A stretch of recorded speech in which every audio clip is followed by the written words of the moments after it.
All right, everybody. Sorry for being a little bit late. I fell asleep. I took a nap like around 8 because I wanted to like come up here, get start playing fresh, I wanted to stay fresh for Splatoon, and I overslept by 20 minutes. My bad. Yeah, more like half an hour by this point. But anyway, not a big deal. Not a big deal. So let's play some Raiders. Yeah, for those of you who don't know, I liked Splatoon 3, but I felt like it didn't innovate that much over Splatoon 2. And Side Order DLC was like,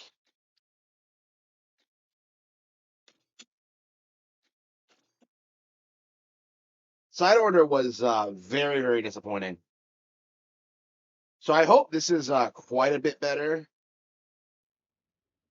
And everything I've seen seems to indicate that it's good, that it's pretty promising. But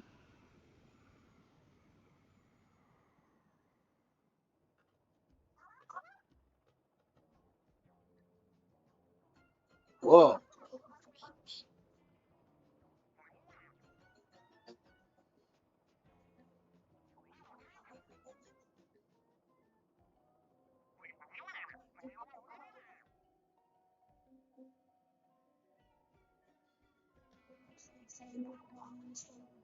surprise Dawn.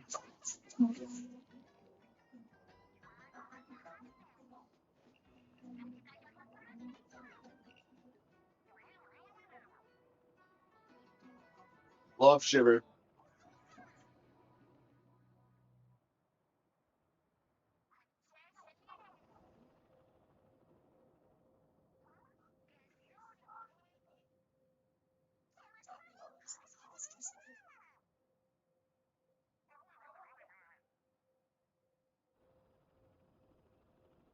Yeah, I love deep cuts. Really happy to finally be seeing them get their own game.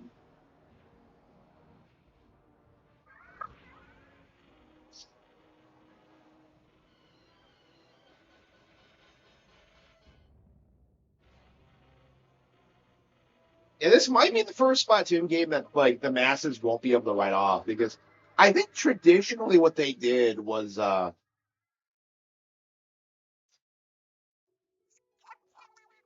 is they tried to say they didn't care about the online shooting and then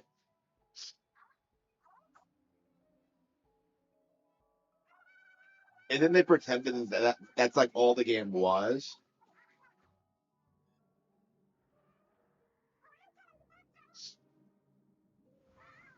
I love how you're always playing as a different protagonist.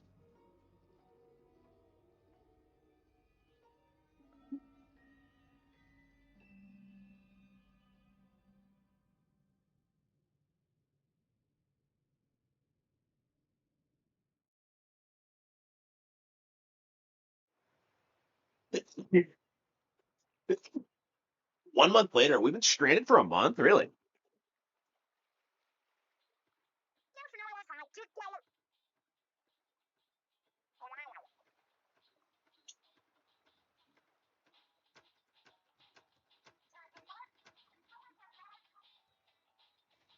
Hell yeah.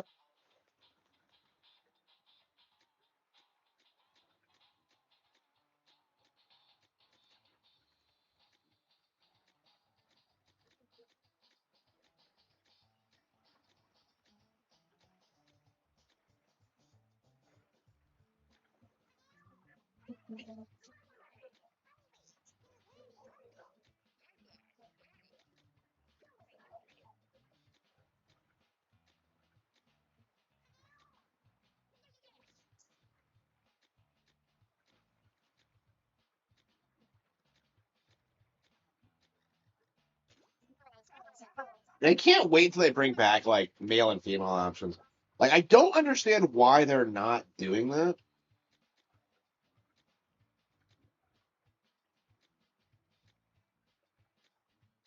Like it's one of the weirdest things about these games right now.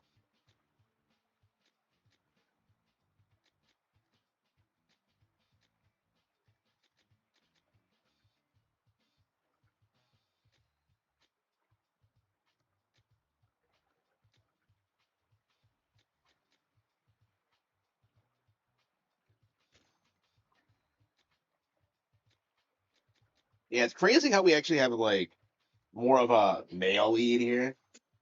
They're like usually I think most people tend to like the female leads better, but I think in this one people are gonna lean more towards the male protagonist.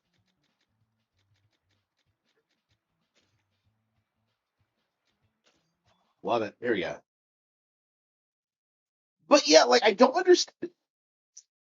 I really want to see more people bitch about this. Like, why the fuck do they not let you choose between male and female characters?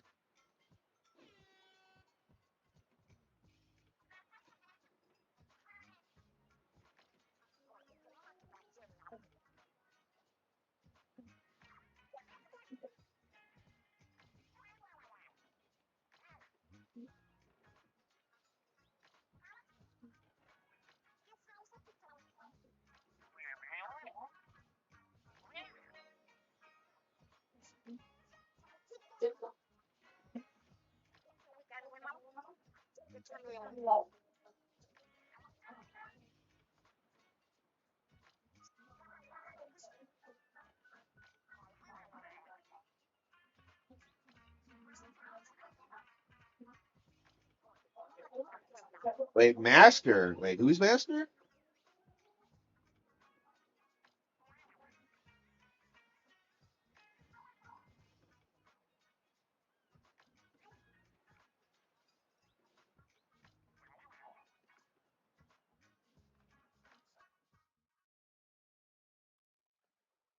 So we could have left whenever we want. We just made the ship too big.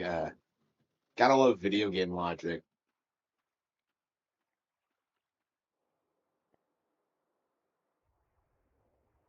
Yeah, because I've seen a lot of people try to like damage control this game, usually by complaining about the score.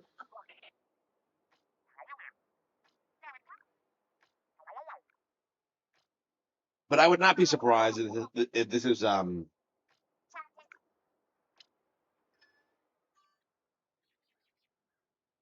this is the last time that people can get away with bitching about these games.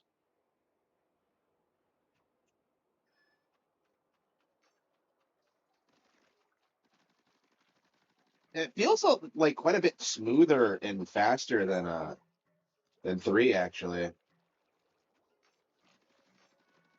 I wouldn't say it looks better than three really, but the frame rate's quite a bit higher. All right.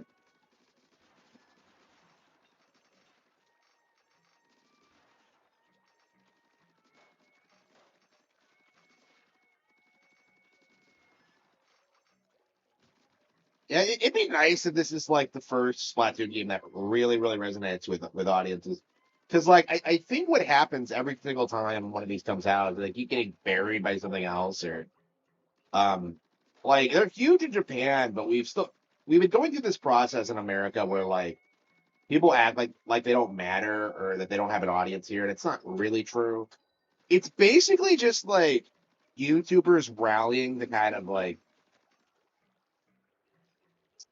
pretend these games are niche. Oh hell yeah!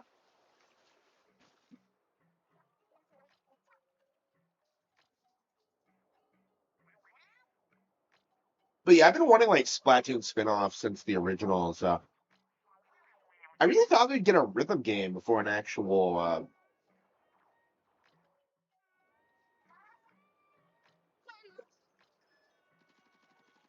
single player experience. But, all right. And the fact is Nintendo's like the only company producing these kind of single player experiences, especially like for their online focused games, because I think that's traditionally been why people have been downplaying these games is like under this idea that like only the multiplayer matters. Like I've seen streamers do that where they just straight up ignore the single player content because like, well, like the only the multiplayers like no. Like, because I've been saying this since the first game. Like the single player campaigns are quite a bit better than people give them credit for, and yet people write them off. All right.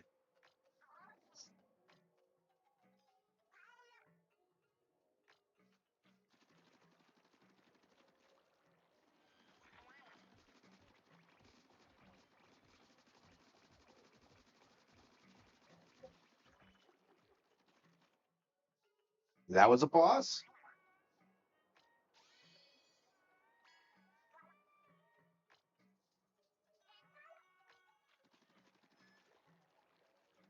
One of the things that interests me about this is that it's an RPG, and that like you get to like get radically better weapons. Because that's one of the things about the main games is that they're very much like online focused shooters. So you don't really get like weapons that are like better than other weapons. Um, so one of the cool things about this is that like that's not going to be an issue.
So Shiver is the leader. I guess she's the Jesse of the group.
Okay.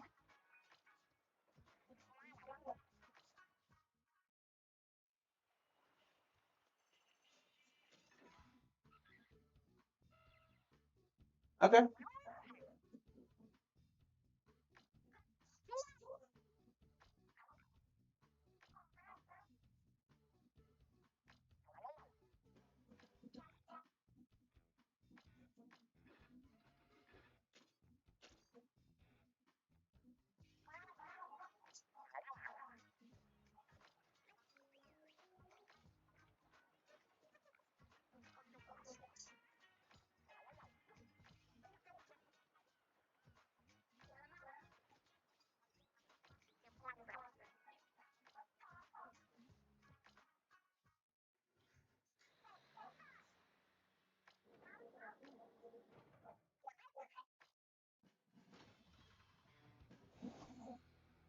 We yeah, I love how goofy this is. All right.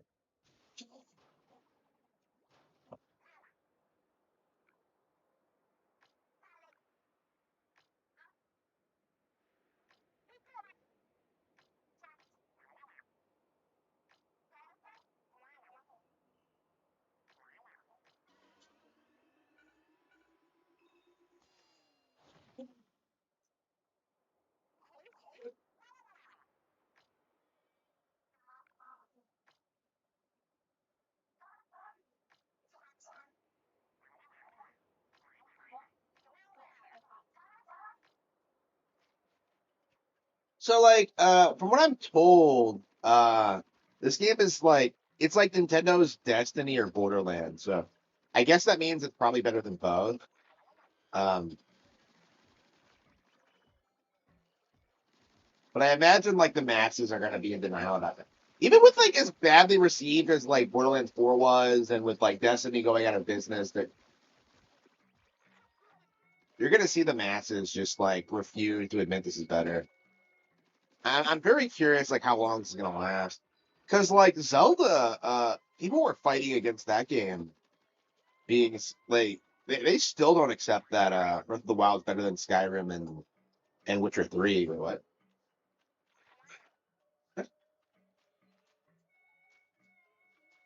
Jump quickly and then what? Oh, I see. Oh wow, okay.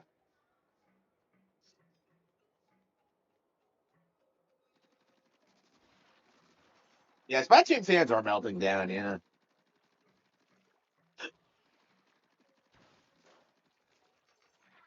yeah. I wish I could have done my expose, but I'm still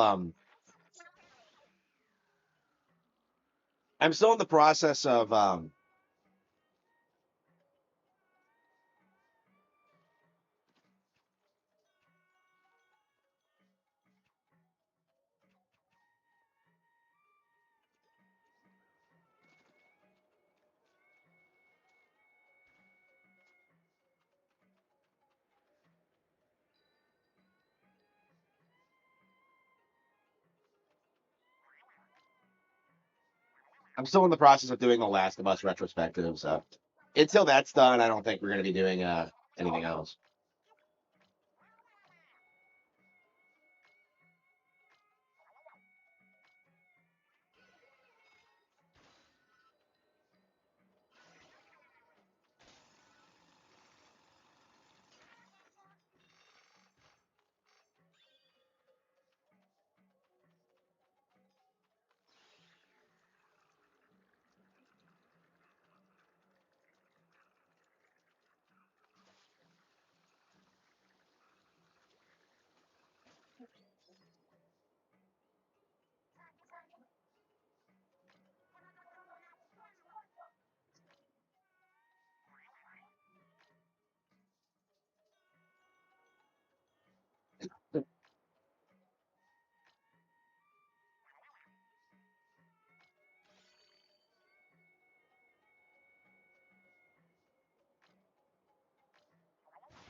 Yeah, we're still the tutorial, so I don't know.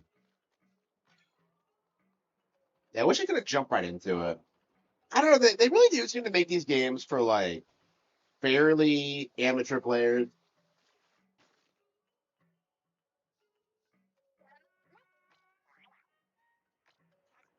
Yeah, I don't think I need a tutorial for this, but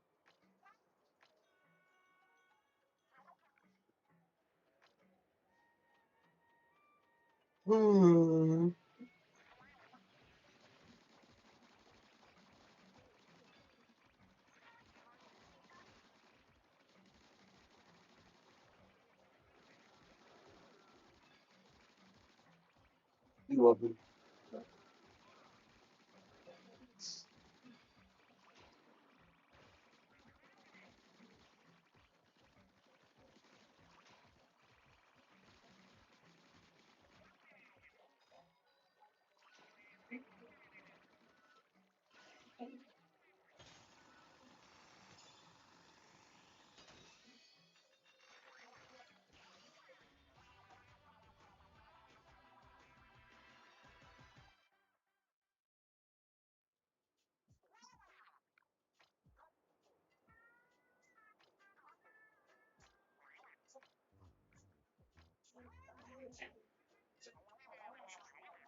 Oh, come on. How low IQ are you?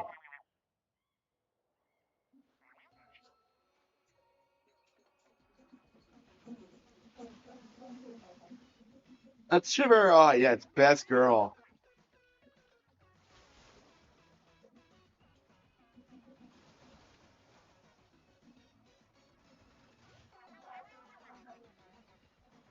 I love how they have the power to summon sharks and not eels. Okay.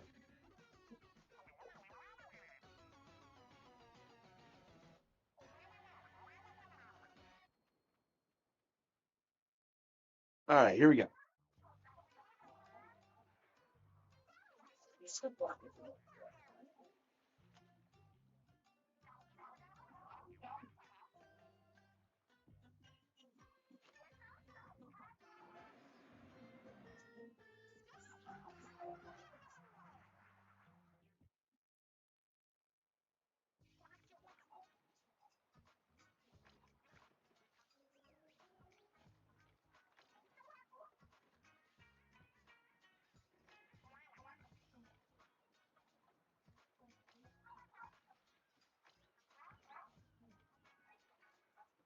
Oh, Jiro. Yeah.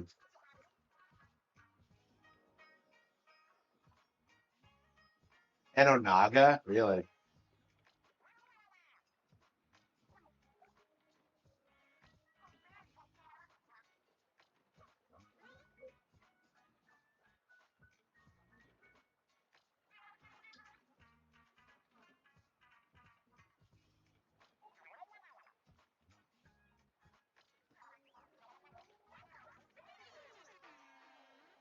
Deep cut, yeah.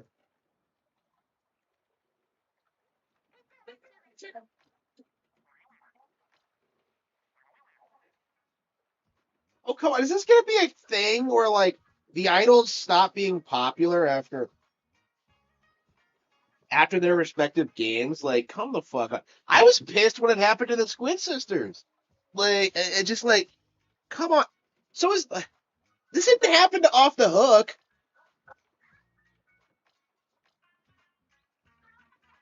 No, I think it did happen actually,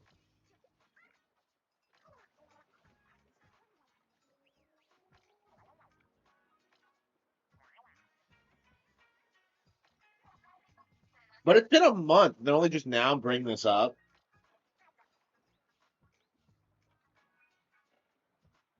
Uh,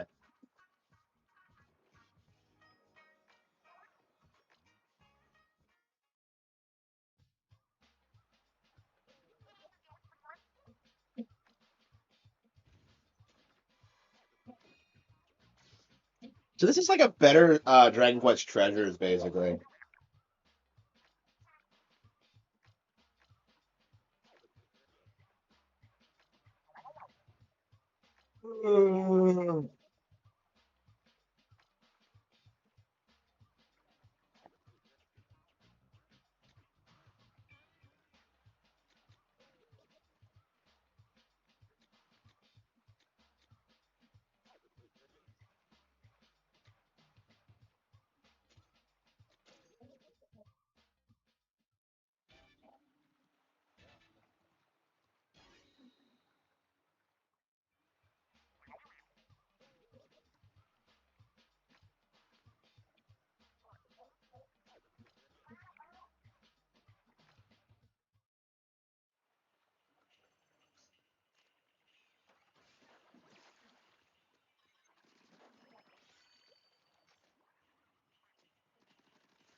Okay.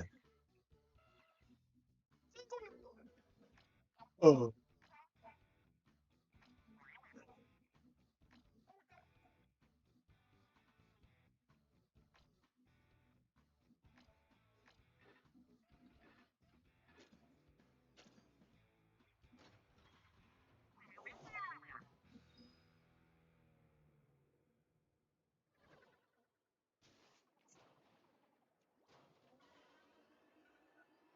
Yeah, yeah, I agree.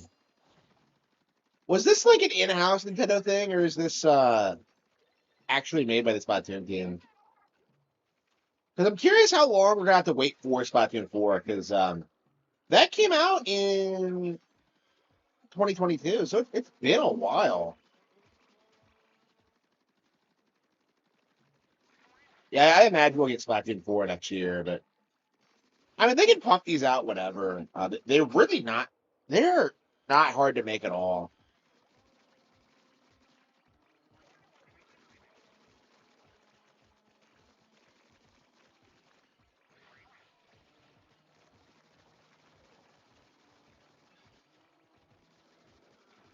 Yeah, like the interesting thing about this, it doesn't really feel that much like, um, yeah, it's an RPG. Yeah, it really does not feel like mainline Splatoon single player, like because those are more like platformers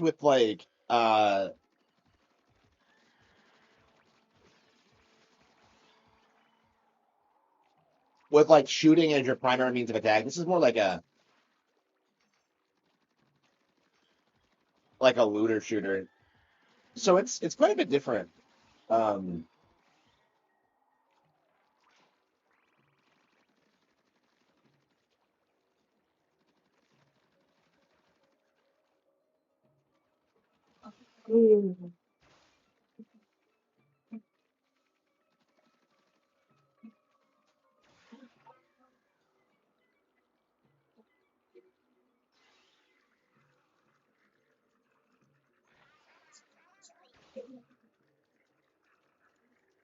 wait, plants. Wait, what? I was supposed to use the plants. What do you mean by that? Okay.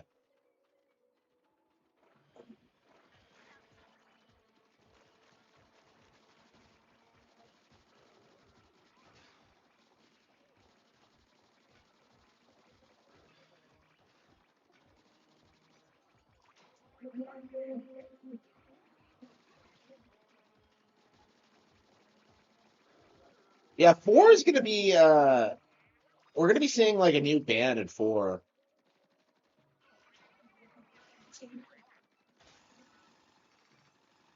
Yeah, they never do, yeah. I think they'll do it during some Splatfest sometimes if it's themed, but like Slaptanga, Slapo the Rage. Yeah, Gar of the Rage was like trying to bait me into talking about the game, so he could do a video on it. Uh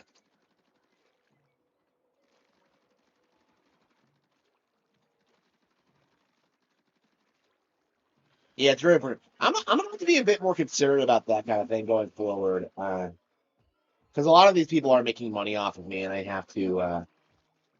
have to put a stop to it exactly, but I don't have to like produce content right away. I mean, I think that's like going to be the main thing going forward. And I think this is going to be how we deal with strikes. We're going to make one high quality video like every couple of weeks, and like try to get our analytics up, try to keep our RPM up.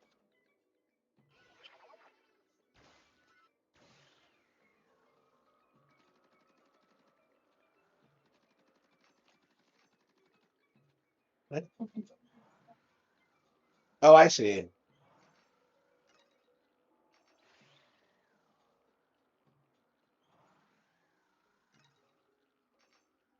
And try to make more evergreen content. I think is the goal now. Because I think like traditionally I've been a bit more topical, and I think that just doesn't really work for like YouTube. Um,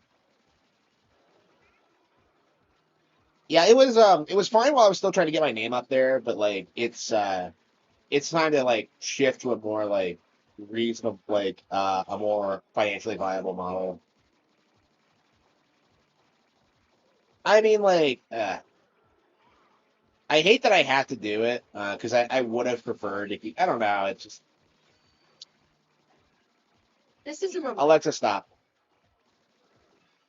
Like there just aren't that many people interested in like gaming news and like doing what I'm doing, so I need to like just get more views. Like I my RPM just shot up, so like if I just had more viewership, I'd be able to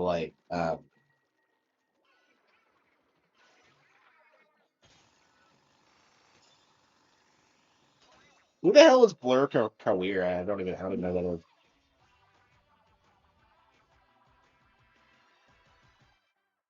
But yeah, I hope the Pokemon hate Griff dies with Power World.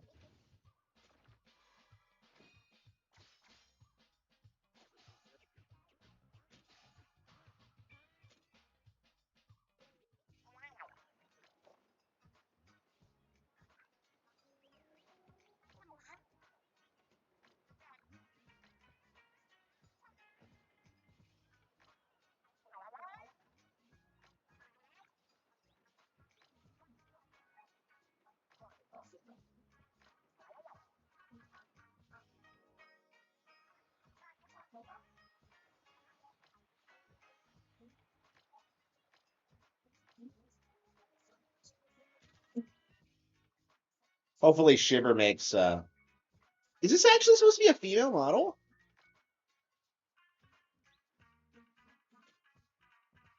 I was wondering that. Usually you can tell by the body animations, but like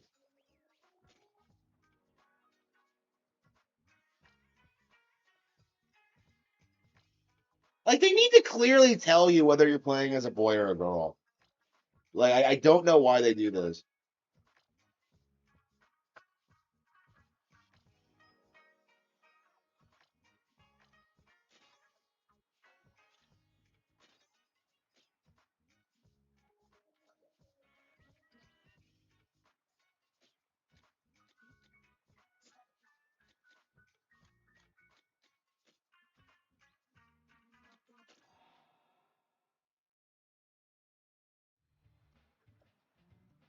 Sony was gonna save Power World.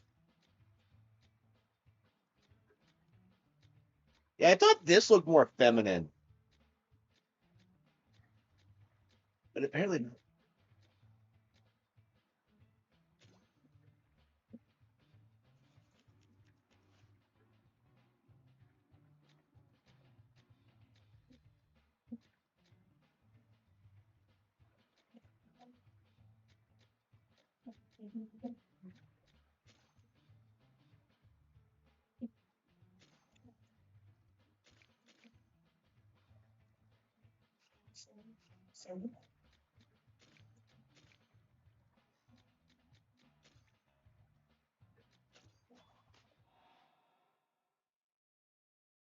stop Tanga. I don't know. I don't know if they would. I don't think so.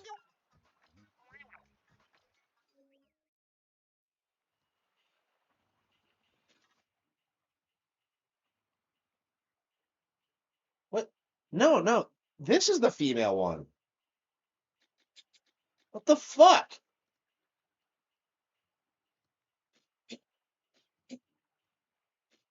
Why are both like?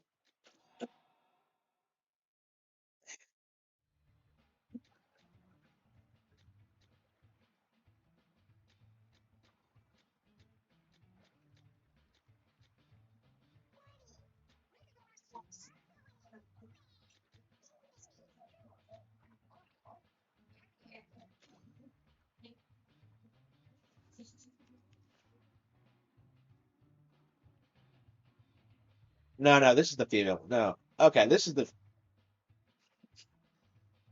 you tell by the shape of the eyes?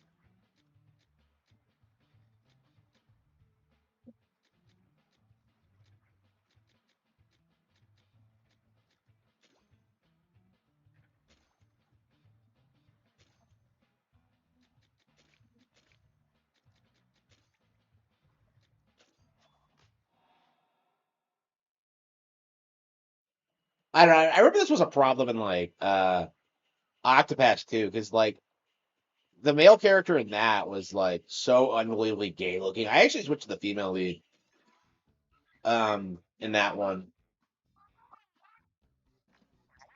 But yeah, they have this problem where like all the male characters are just unbelievably gay looking.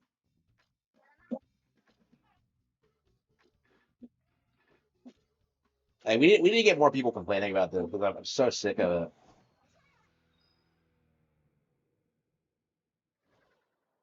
Yeah, they established that there are like male and female inklings in Splatoon 1. So none of this crap that like, oh no, They could have some weird biology. No, they clearly established this in Splatoon 1. Yeah, it's been one of the weirdest like bait and switches we've seen, and it's probably one of the more woke things Nintendo's done. And I don't know why they're doing it.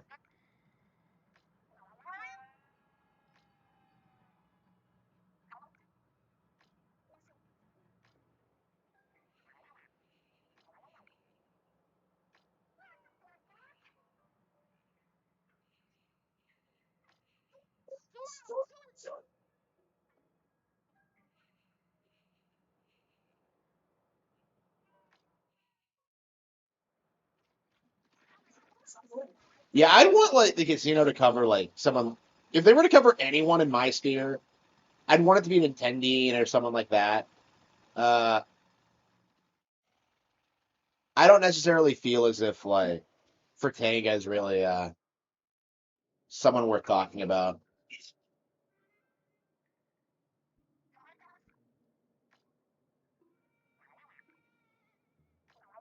Oh, oh no, is this a Pikmin 2 cave?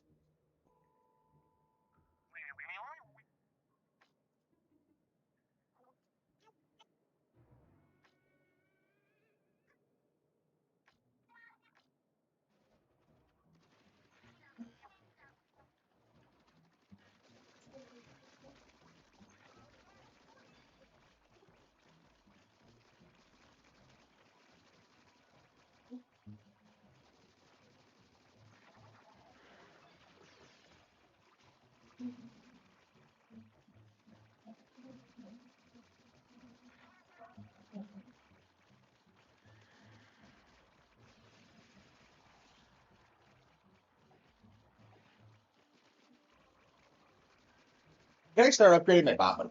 It still feels like we're in the tutorial.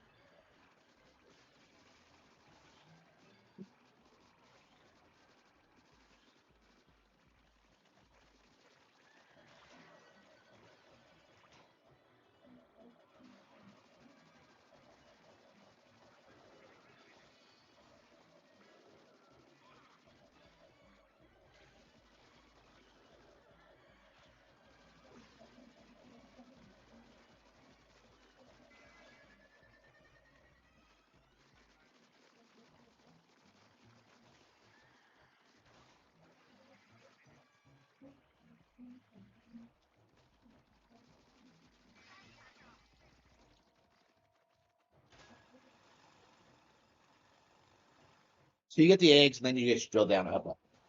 This game is really fast paced. Like the loading screens are like really quick. I wonder if it's because of the this being a digital game.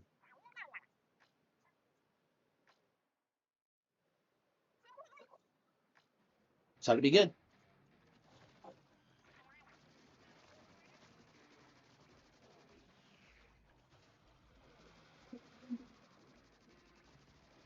Yeah, you can tell this is gonna get fun once we get to like the actual game, but like for some reason they've just been dragging out the tutorial.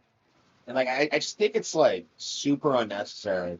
It's been 41 minutes and we're still doing tutorial shit. Like come the fuck on, bro.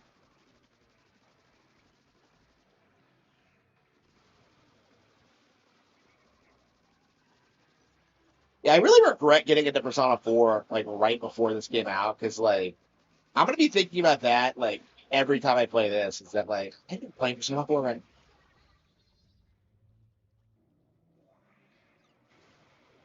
Oh, I see. So you have 3 lives. Okay. I was wondering how that works. Okay, so you have 3 lives. This really is Dragon Quest Treasures, but made by actually competent people. Like I know I said this several times, but like the days of Dragon Quest being like a huge IP are over. And like it just feels as if like Nintendo's just circumvented all of it. Man, if only Yuji Horii had like developed Dragon Quest for the N64 and we didn't have to like deal with this nonsense. Like maybe it would still be relevant today, but no.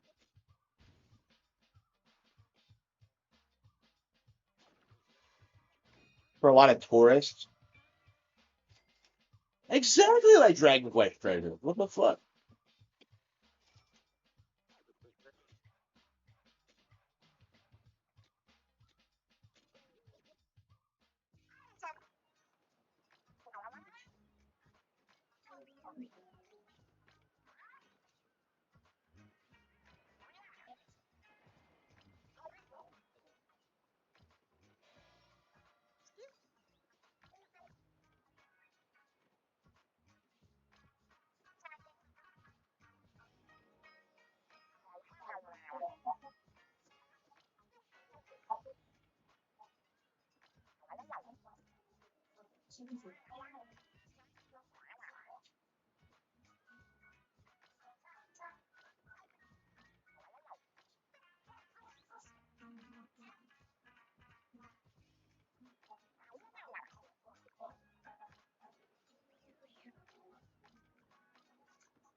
Manta Quest 3. Wow.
What? They have to like make me at the table?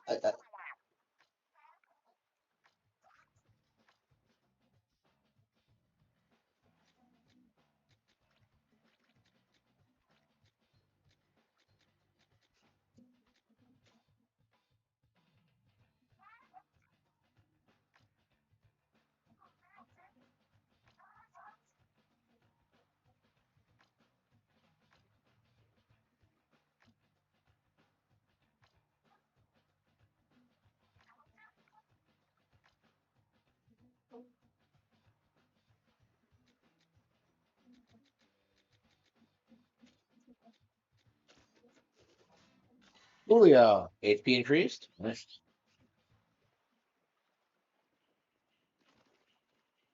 Born on an island in the village. There you go.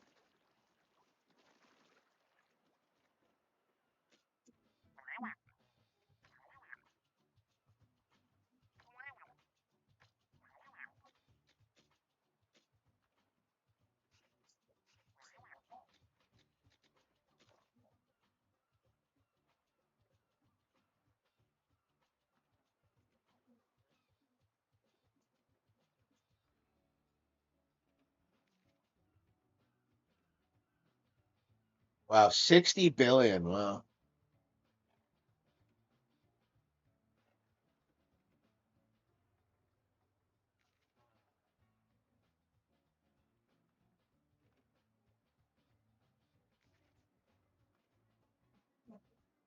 So the Splatlands are in debt? Was that always their thing? It was always kind of a shithole, wasn't it?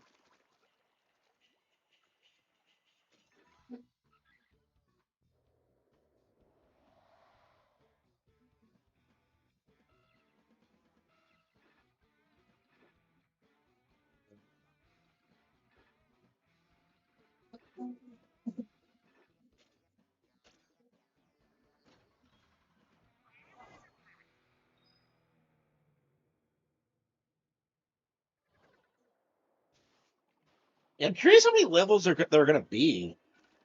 Like, I'm kind of worried the game's gonna be too short, because like Splatoon single players, they tend to only be a couple hours long. So I don't know how long we'll be playing those.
Base was GF.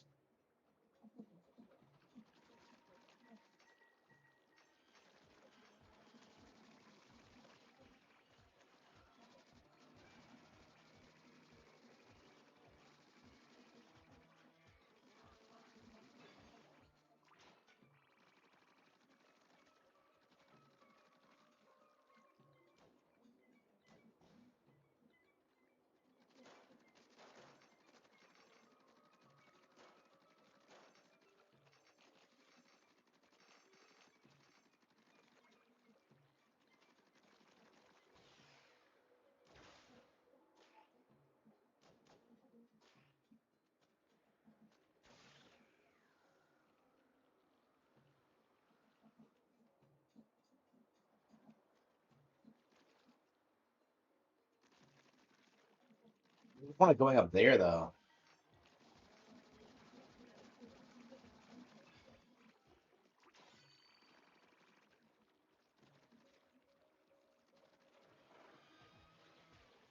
You are never ever gonna be able to just walk up to one of these things and not get attacked. Like it is just never gonna happen. There's always gonna be one last wave.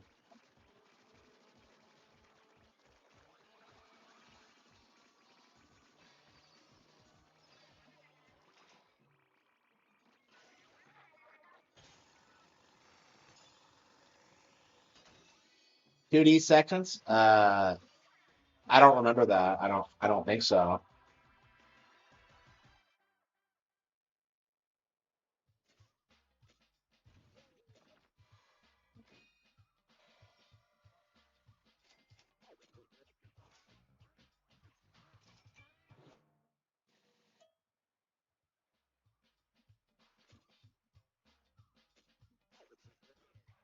And so it has a ranking system.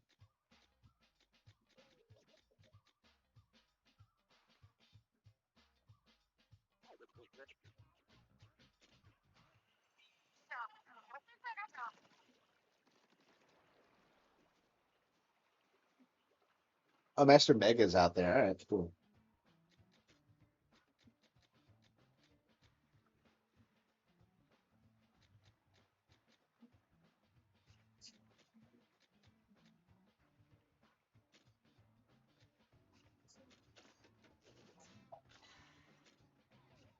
Okay.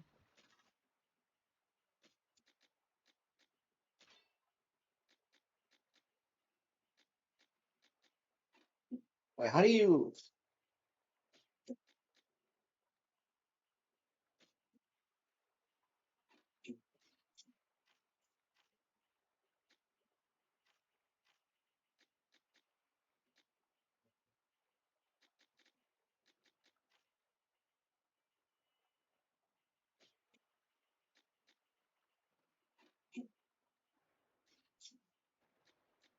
How do you change the?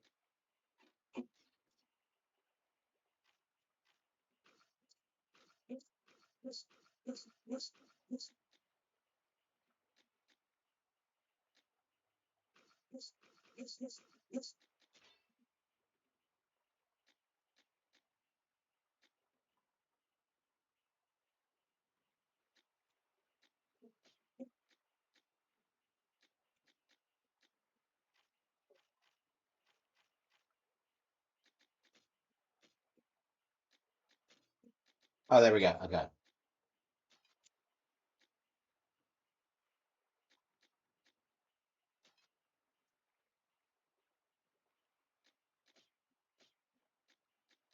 So it's under gadgets, not the standard weapons. Okay.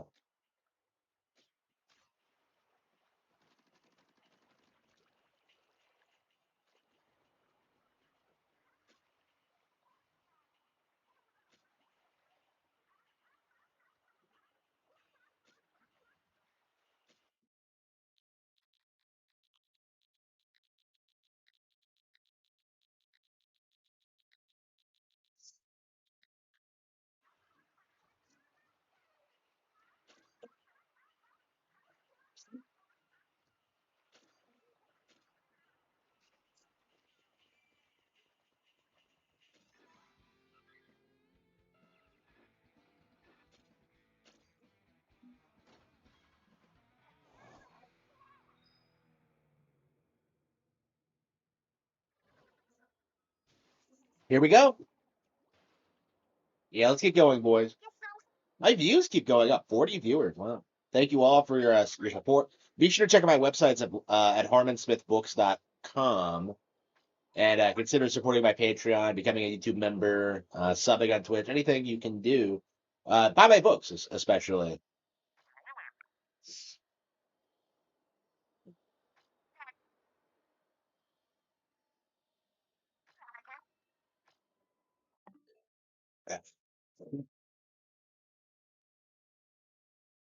Yeah, a while back, I had like this giant jug of water near me, and I need to start doing that again.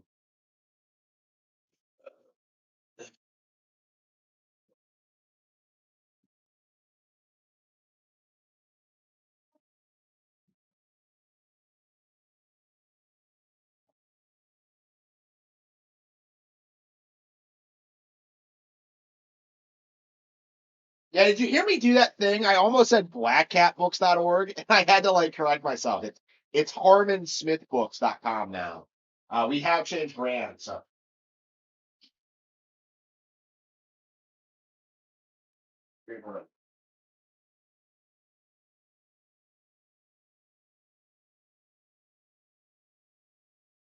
I wouldn't be keeping it so honest.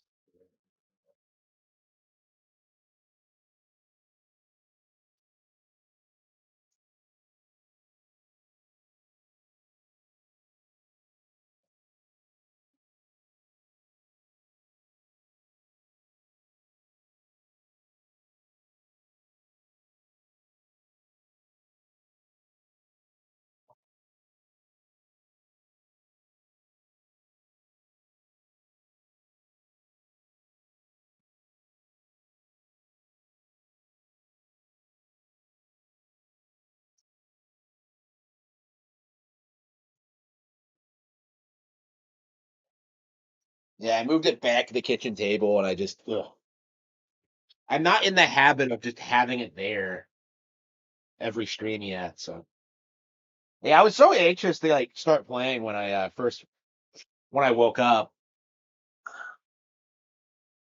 The books on gaming. Well, I haven't produced any gaming books yet. I'd like to, but it's just one of those situations where I'm just like, I don't know. I want to like the thing I want to do is do like um the definitive history on how Nintendo won the console war because that's pretty important to me. But like, um,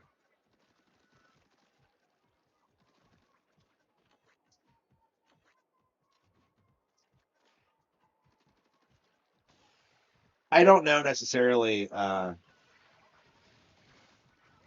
don't know. I need to get my fiction writing career off first, and then I'll do that. But I mean, I started drafting it already. It's just I just feel like that's going to be kind of a passion project.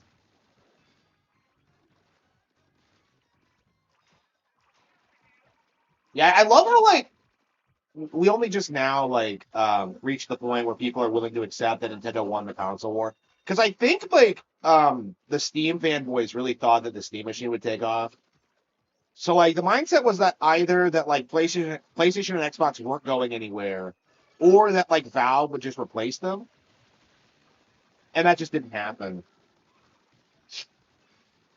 And now we're in this phase where like the community is just in full damage control mode. I mean, they're spurting out about like the court cases they're getting into with like Power World and the tariffs, but like when it comes to their actual business, like there's just no company. Like I keep seeing people like bring up this like claim that Nintendo blew a bunch of money on like going after Power World, and it was all for nothing, and it just that just very obviously is not the case. If Nintendo really did blow like 40 million on the Pocket Pair lawsuit, do you think Pocket Pair didn't spend money? It's like I don't remember where that figure came from. I want to say it's from GameSpray, but Power World isn't not in the position to fight that kind of lawsuit. Now, what I suspect is going to happen is that like the CEO is just going to pump and dump it. He's just going to like sell it out to Sony or whatever, and then bounce and then start another company. That's what I expect is going to happen. But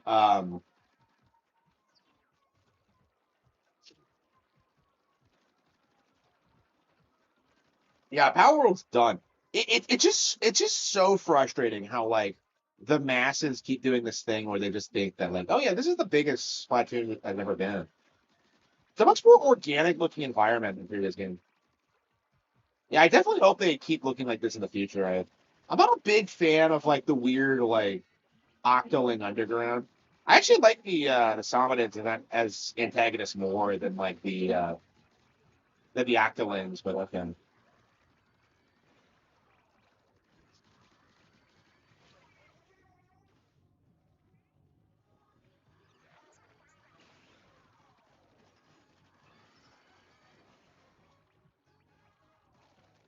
No, it's going to be called Leave Left at Heaven when it does get made. So,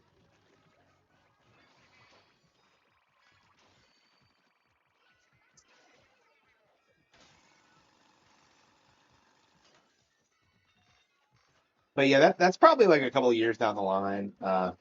I think I want it to be like mainstream understood that Nintendo won the console war before we produced that though, because I don't want to fight with people about like well PlayStation sold like they have Grand Theft Auto like that's not going to happen until it's all over. So, yeah, the way things look now, it really does feel like Grand Theft Auto is the only thing that anybody's looking forward to on those consoles, and it's just kind of embarrassing. Like I expect Grand Theft Auto 6 is going to be the last time that PlayStation's relevant ever, and I've been saying that for a long time. It's simply going to take too long to release a new one.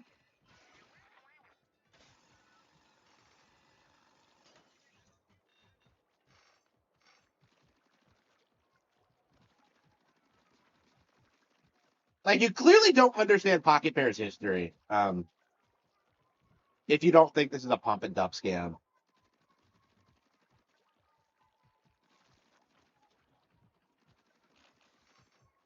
The thing about Power World is that like it's very clearly designed not to be like a long term viable thing. It's something that's like made to look flashy and like amusing on the surface, but like um as an actual product, it's just nowhere near like Pokemon's level. You keep seeing people like post gifs from like boss fights and stuff like that, but they're not like cohesive the way Pokemon is. It's not as well thought out as Pokemon is, and that becomes more apparent if you like the more you play the game.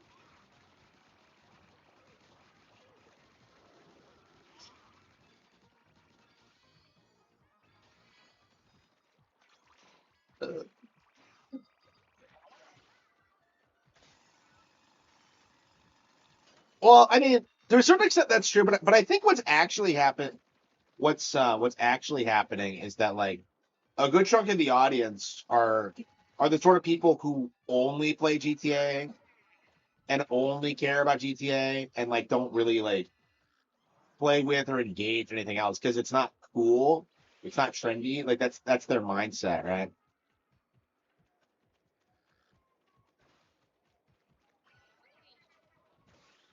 So for like a lot of people, traditionally, Grand Theft Auto was like this cool, like trendy adult thing.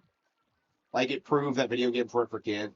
So like I think when that kind of fall when that falls apart, you'll see more people like moving away from it. Like I think what's gonna happen is that you're just gonna see like um people just gradually discover new things that they like more.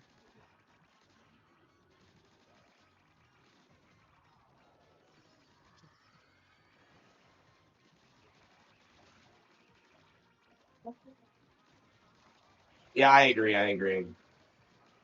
Yeah, Grand Theft Auto is the gun and ball franchise. When people are calling like are talking about gun and ball, they're specifically talking about Grand Theft Auto.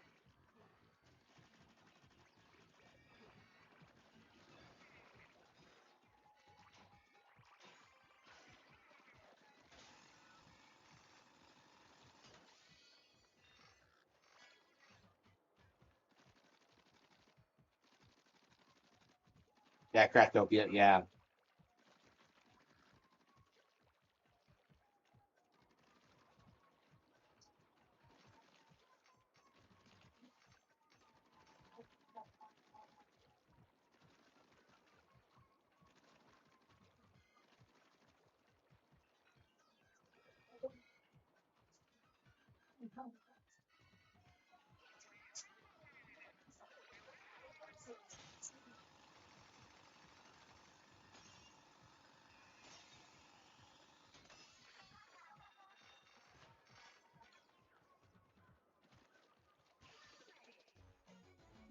Verlisify.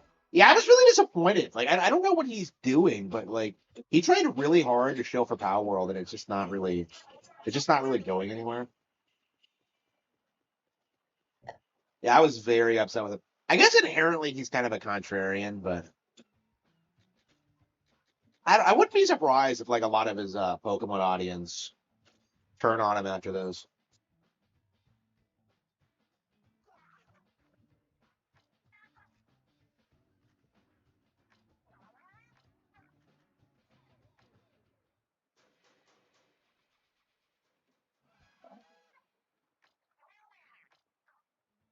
But yeah, I think what should have happened is that like Pokemon YouTubers should have come out against like Power World immediately. But what ended up happening is that they just kind of let it happen. Because like the weird thing about this is that like Power World fans keep insisting that like Pokemon fans are attacking them, and like that never really happened. Like they really are just hello Shiver.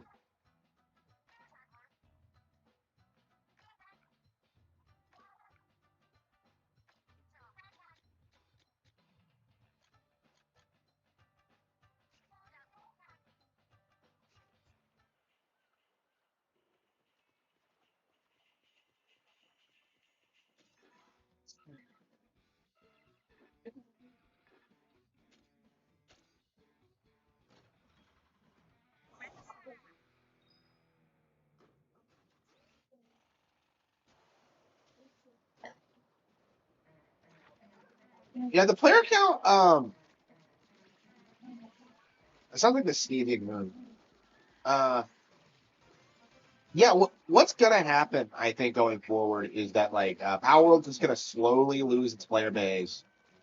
Um, the TCG is gonna flop. I think that's gonna be the real thing that kills Power World is just the TCG thing because like people are already looking at it and they're just like it's some like Disney Lorcana level shit because they were trying to say it was going to compete with the Pokemon TCG and it's just not going to be able to.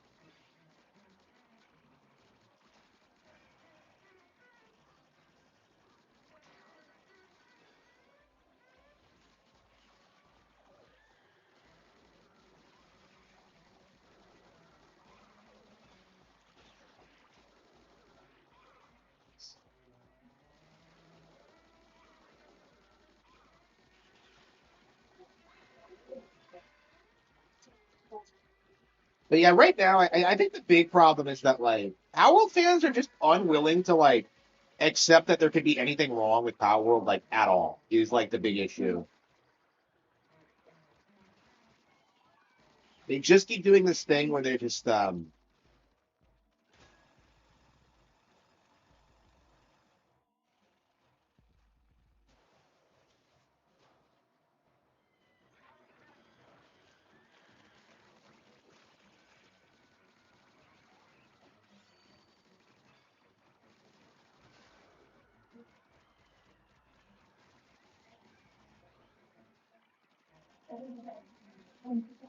no, okay. So like the thing about Power World is that it's not popular. Like everything you've been told about how it sold like 40 million units or whatever, it's not true. Um, like I went ahead and looked on YouTube, and it's kind of shocking how like random Pokemon videos that were uploaded today are getting like way more views and attention than like Power World video. Like again, this happened during Pokemon Day too, where like we were told that Power World was on top of the world and that Pokemon was seething, and like yet like they did Pokemon Day, and it's like it was just kind of shocking how Power World just didn't come up at all. Like it's an inorganic thing. Like nobody actually cares about Power World, but you have Pokemon haters who desperately want to make it a thing, and they don't really care about the brand outside of that of just trying to destroy Pokemon.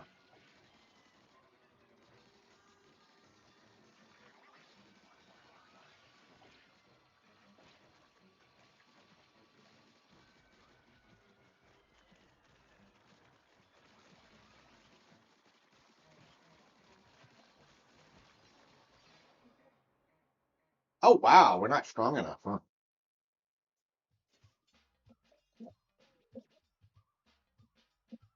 Yeah, I agree. I agree.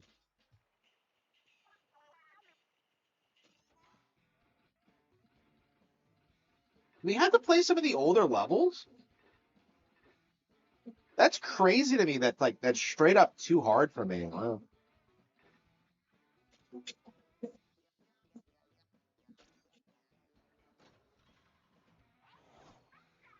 Yeah, I agree. I agree. So yeah, yeah. Power World, like the narrative right now is that like Power World won the lawsuit, but like that's not true. They haven't like concluded the proceedings yet. And secondly, they already had to concede and make changes, which I think in and of itself is going to give a lot of credence to Nintendo's claims. Like the idea that like Nintendo doesn't have a case was like always the time. I remember like everyone was saying that like Nintendo wouldn't sue, and yet they did. And then like the narrative like shifted to be like, well, like it's a frivolous lawsuit, but it's not, and it's very clearly not. Like I don't know, I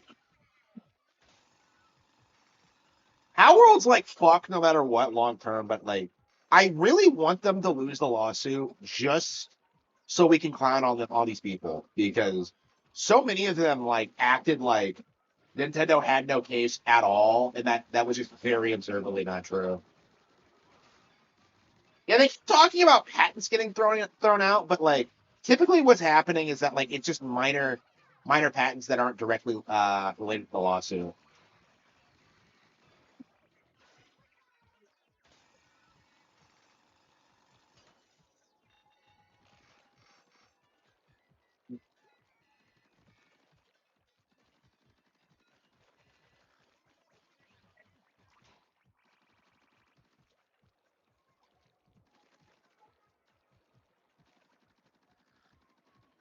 They'll only get back $30,000.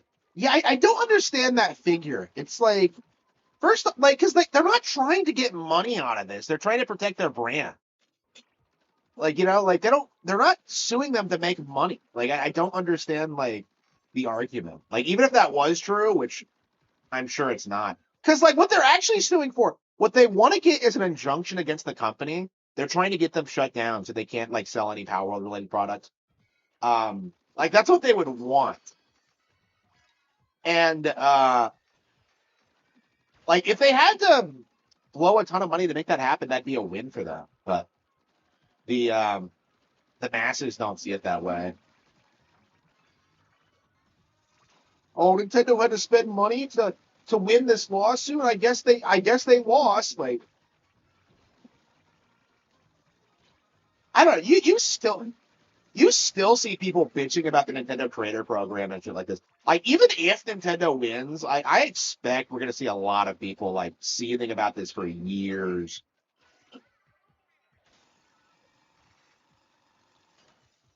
Gain ownership. Yeah, they got ownership of Yuzu, I think,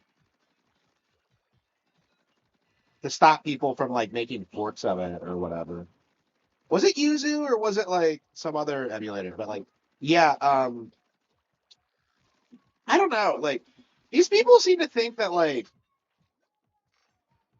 Nintendo has a bad track record when it comes to their legal proceedings, and that's just not really true. Like, a lot of these lawsuits go on for a long time. Like, I don't think it's unreasonable that like this lawsuit concludes, and they immediately fire out with another one. Like, because they didn't actually go after the character designs. They went after patent infringements. So in theory, they could just like do it again for like something else. Like they ripped off Anka's look for like that PAL. So like in theory, they could go after them for like plagiarizing that. But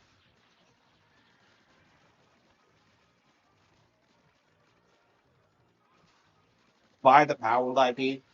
I don't think that's really necessary, honestly. Like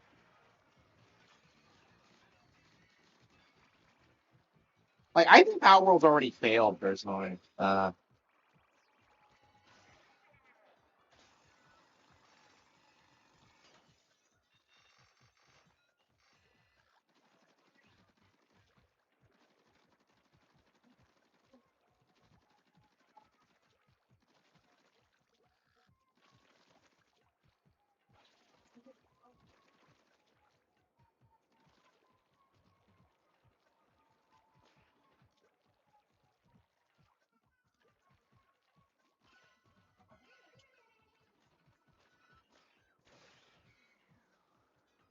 Mm.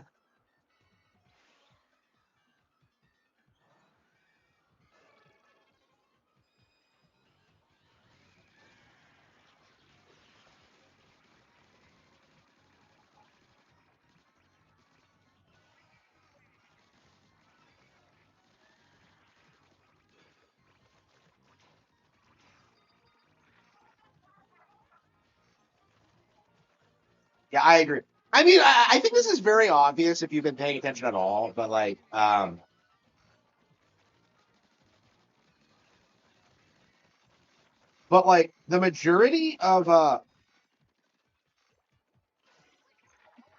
majority of Power World shows are people who don't play Pokemon at all. Like they keep pretending that they're hardcore fans, like, oh, I've been playing Pokemon since the very beginning, but it's not true in a lot of cases. And anyway, like if you try to say that you're a huge fan of like Gen 1 Pokemon, like I just don't take you seriously. I just assume you're a poser.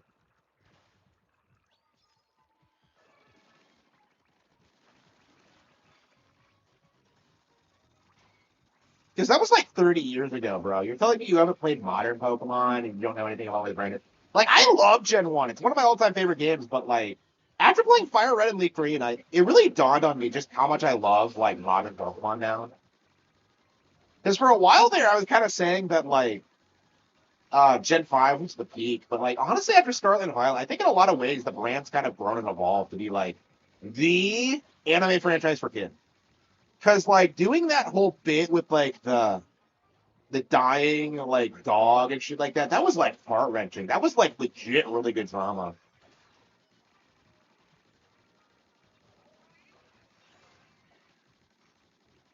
Like they did such a good job with the with that storyline and like I don't really see a lot of people praising that.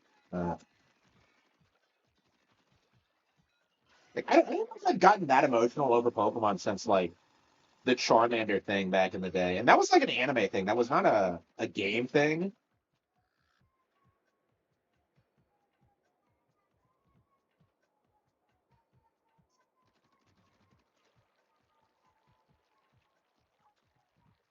Yeah, when you look at people like Clownfish TV, what you get is a bunch of people who like don't know the first thing of what they're talking about.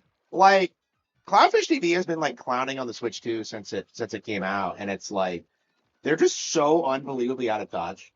Like whenever they talk about it, you really get the sense that they're just completely ignorant um, about what's actually on this fucking console. Yeah, the whole like Switch 2 has no games thing. That didn't last even like a year, and yet like you have a lot of people like that still insisting it's true. Like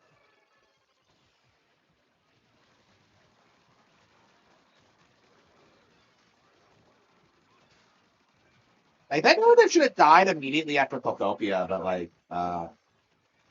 instead we're going through this weird song and dance where people are just in denial about it. I noticed that like Power World fans aren't going after Pocopia because like I think long term it's going to be very evident just how much more popular Pocopia, not just mainline Pokemon, but like Pocopia specifically is like more successful than Power World. Because I remember early on, like the big drawing selling point for like Power World was this idea that like, oh yeah, you could build things in this game. You'll never do this in Pokemon. And then Pokopia comes out and does the same thing but better. It's like it's like who are you trying to fool? Really?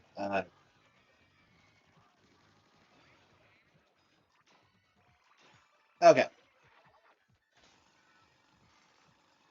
Yeah, I went ahead and I finally bought the expansion for Pokopia. By the way, I didn't get around to it because I didn't want to pay for it until it was actually out. But yeah, it's coming out in August, so yeah, I went ahead and picked it up.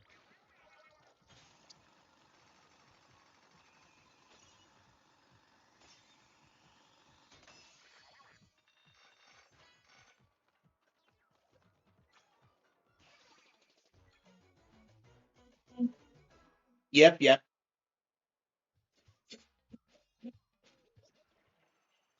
Yeah, the Wii U is interesting because like uh all the attempts by the industry to pretend something is like as bad as the Wii U or gonna be the next Wii U or like uh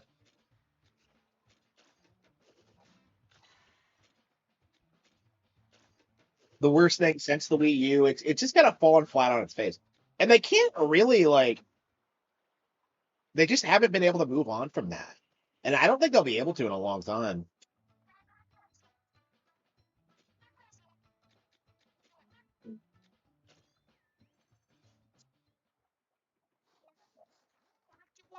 Yeah, we better get like actually attractive idols in the next Splatoon.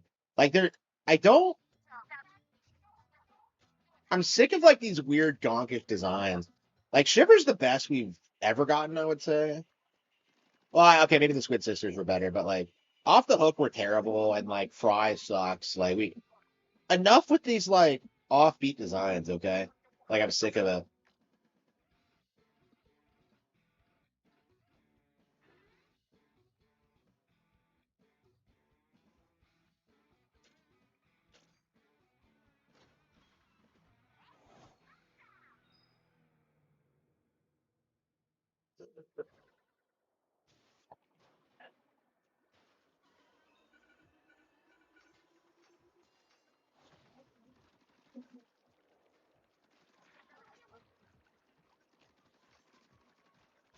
I mean, what we're seeing is it's like we're seeing a complete end to the Nintendo hate grip. You're seeing a lot of people point out that like the gaming media is doing damage control for like the used game the Sony thing for like getting rid of physical thing.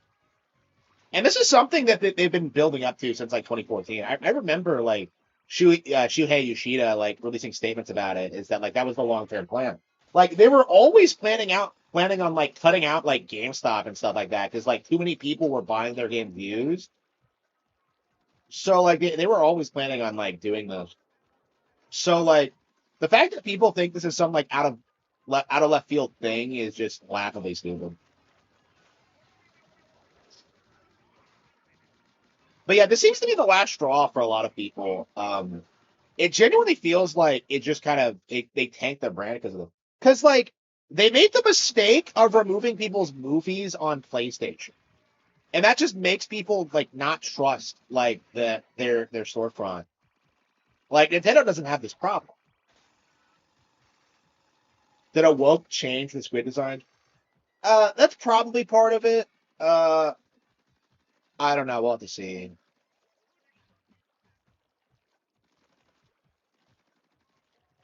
I don't know. Woke is on the way out, so hopefully we start seeing like more of a push to like fix the problems. I mean, I'm kind of already like I might be leading the charge on this because I did like the Dream Warrior, and it kind of dawned on me while I was doing that that like it feels to me like it's a more traditionally masculine like hero than anything we've gotten out of the mainstream. And it's something I've been like wanting to do for a while, but like for me personally, I didn't want my male characters to come off as overpowered or wish fulfillment. I just wasn't like confident in myself enough to do that. But like after American Evil, I kind of realized just how important it is to make your male leads like strong and capable and all that. So like yeah, I'll be I'm gonna like I've been moving away from like that mindset going forward.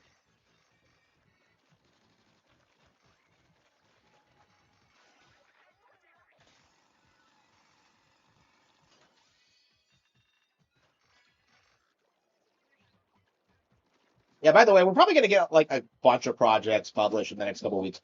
The Cattle Have Fangs, I think, is gonna come before the end of the year. Dream Warrior is in the process of getting published, so I think you'll see it before the end of August. And then like I'm working on like a smaller project, which I announced today. American Evil Sticks to Last. So that'll probably be released before the end of the year as well. I don't know how we're gonna release that actually. I don't think give it a full like book release. Like I might just do a live reading of it on YouTube. I think that's kind of how I'm leaning towards it.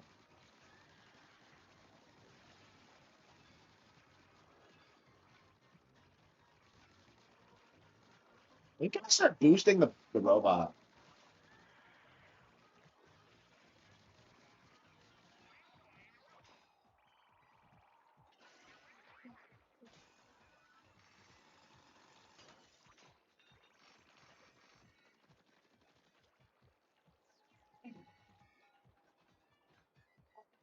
Yeah, I mean, my thing about Splatoon, I've never felt as if like I really, really get into these games and I really, really love them. I've always felt like they're just kind of like really, really good and just like they've never been my game of the year. Like I've never played a Splatoon that's game of the year, and I don't think this is gonna be either because it has such stiff competition. Um, so I don't know. Like I don't think how long it's gonna take. Like a lot in a lot of ways, I still don't think of myself as like a Splatoon fan because like compared to a lot of other people who put like hundreds of hours into games, like I don't like them that much comparatively speaking.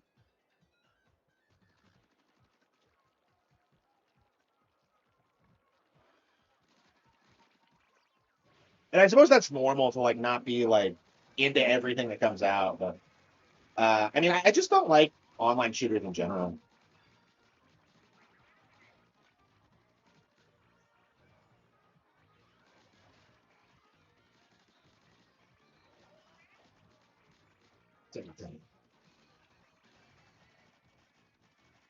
Yeah, what's your next gamer gonna be?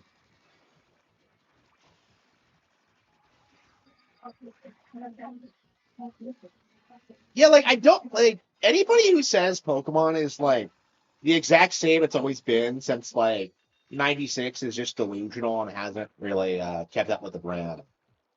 Like it is insane how much like these games innovate and like how they've kept it fresh for so long. Like and it's very very frustrating how people act like it's um it's some shovelware brand that's only popular with kids or whatever. Actually, these days they try to tell you that like kids don't like Pokemon anymore, and I guess they're just trying to gaslight people.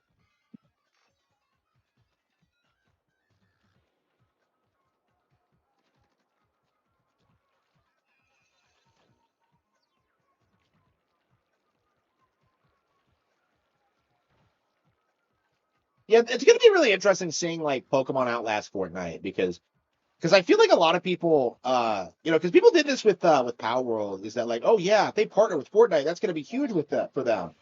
And I'm just like, Fortnite's had a massive decline over the past couple of years.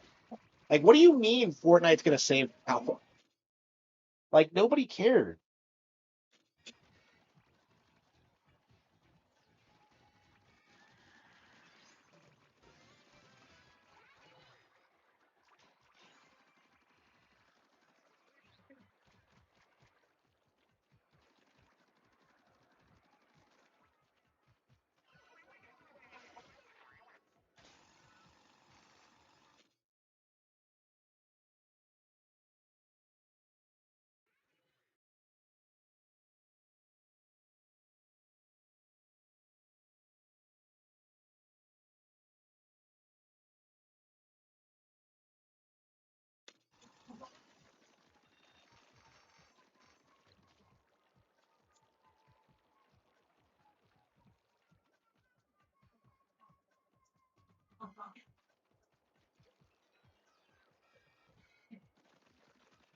I mean, like, traditionally, like, I've really hated Sony on the channel, and I talked about them extensively. But these days, like, they're not even really worth talking about.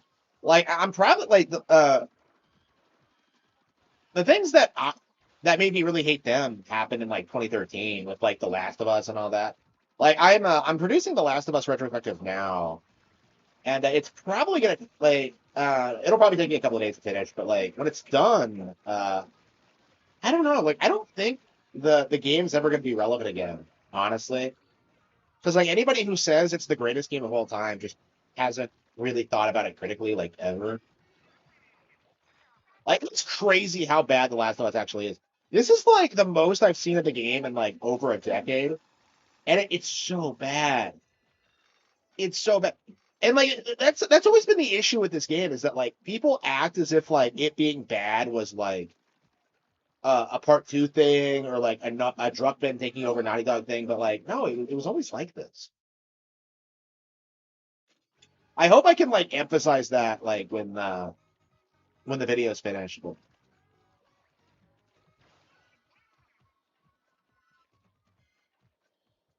What enemies? Wait.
Yeah, I agree. I agree. I mean, like now that Microsoft's made it more apparent that they're planning on like encroaching on the PC space, I guess PC is going to be like where all the rats flee to when PlayStation and Xbox collapse. They've been setting this up for a long time, so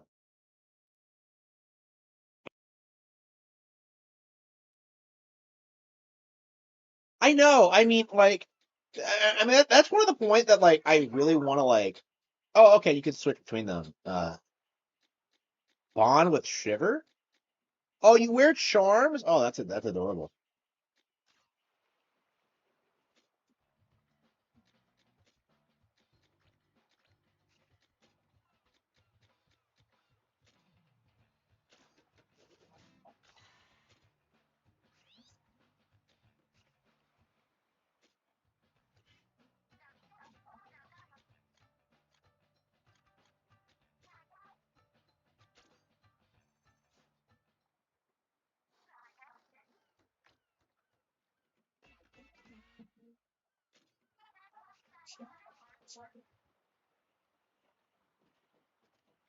Yeah, the entire mindset that The Last of Us One was good, but two fell off is just like it's just wrong, and I do think does need to get called out more.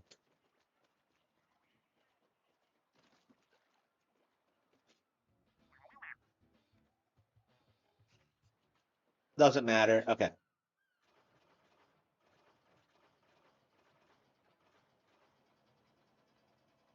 you can use the crane. What the hell is this? The claw.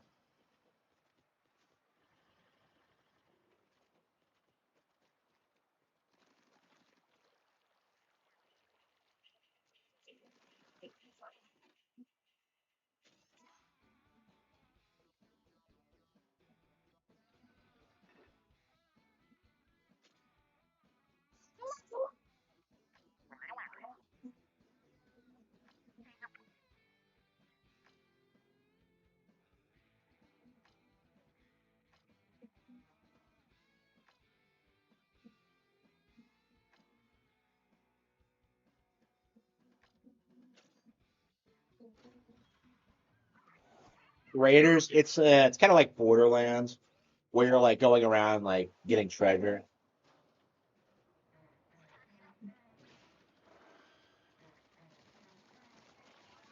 It really does sound like the sneezy moon. I think it's giving me like some PTSD.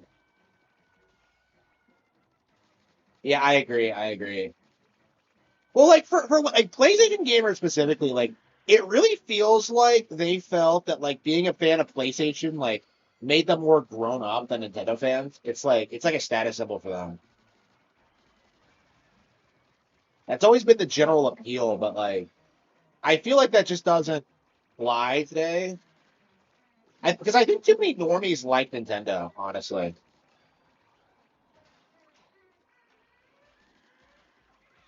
Because like Zelda's been pretty mainstream forever, and like Animal Crossing blew up and like Mario's big. Like back in the day, like people would like clown on you for being a Mario fan, but like that's not true anymore. It's kind of a mainstream thing. Like Pokemon's going through this process where like um the masses are trying to like bully people for liking it, but it's not working. It's only a matter of time until it like implodes in a big way. Like Pokemon's like a big part of people's lives now. Like people are getting married because they're meeting in Pokemon Go. It's like crazy to think about, but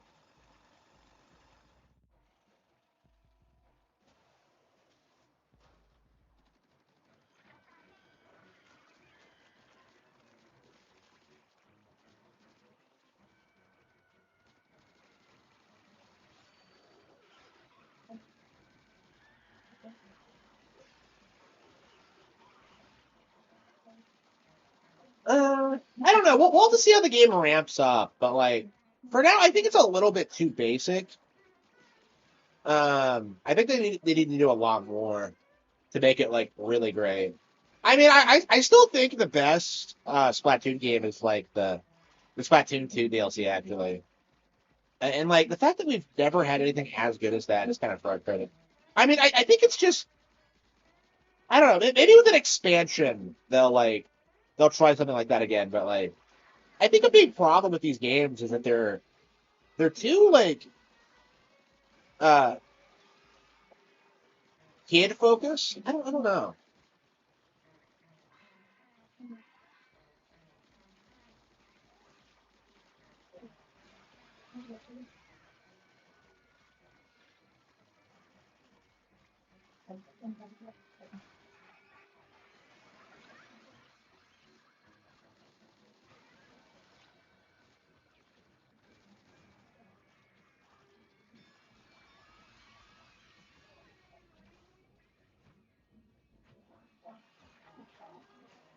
They still can't win.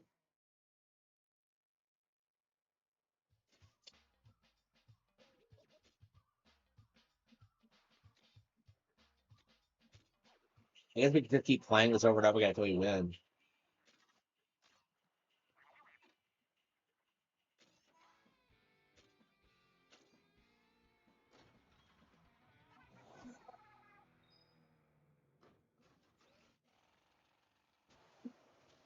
Okay.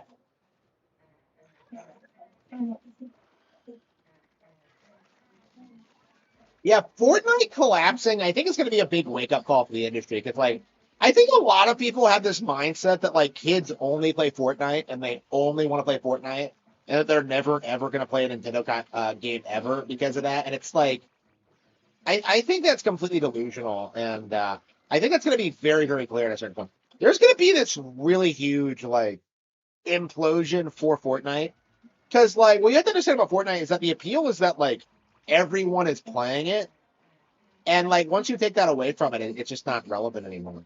It's kind of like how like everybody like played Flappy Bird when that was a thing, or Temple Run or shit like that. Like they're awful games, but like they were just a fad for a little bit, and then they fell off, and now nobody cares about them anymore. So like it's gonna be like that, I think. Where like I think these fads are gonna come and go, but like Nintendo games are always gonna reign supreme. Like I saw an article today, like saying that like Human Fall Flat like outsold Super Mario Bros. And like it's just like kind of a non-issue really because Mario Brothers is gonna remain relevant for decades, but like Human Fall Flat's gonna fall off, and like nobody's even heard of it before. It's purely like a Chinese thing. So which I think is a trend now is that like a lot of this slop is like just Chinese bullshit. Like, how do I keep failing the raid?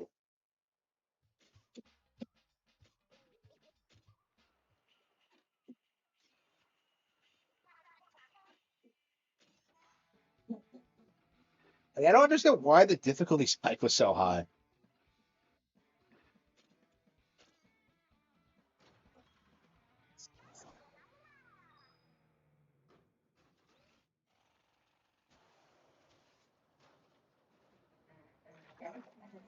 Yeah, Xbox needed some like consistent leadership.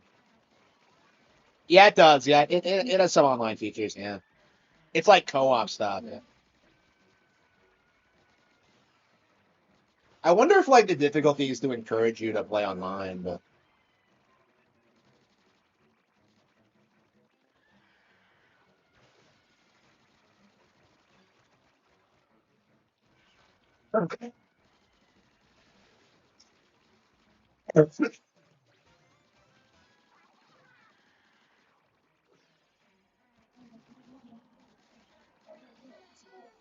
yeah, people tried glazing Phil Spencer so much. They really thought he was gonna like save Xbox. Like, oh man, he produced Battletoads. Oh, like, and it just never was gonna go anywhere. Man, like Battletoads by itself should have like killed the Xbox One. Like, I don't understand how they like brought back Battletoads and completely botched it. Like, all they had to do was make it as badass as possible, and they just completely, completely fell flat. Like Battletoads, like in theory, really should be like something that's competing with like TMNT, and yet like they just never have been able to do it. Like the NES game is iconic, but like outside of that, it's a weird brand because like nobody gives a shit about anything else they did. Like there's so many like Battletoads products that everyone's like just completely forgotten about, like the Double Dragon crossover, and like it's just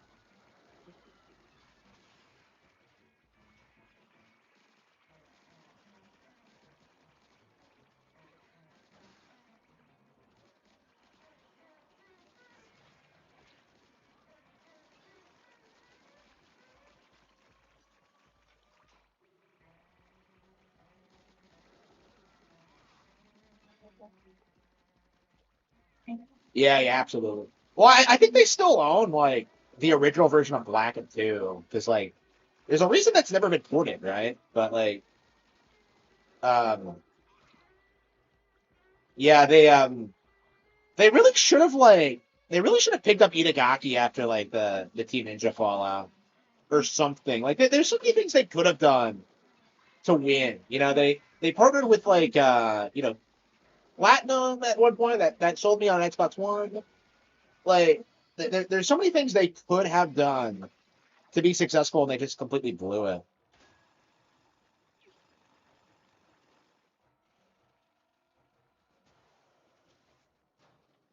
Hmm.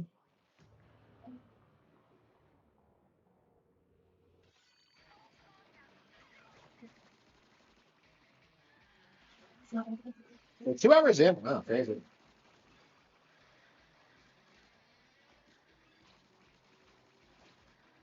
Yeah, please don't forget the super chat if you're enjoying the stream. Be sure to check out my website at harmonsmithbooks.com. Support my Patreon if you're enjoying the content. There's all sorts of ways to support me. So if we're gonna stay on top of like the YouTube thing, I'm gonna need a lot of support. So thank you all for watching, and I uh, I am committed to making the best possible content for you all. All right, here we go. Okay, oops.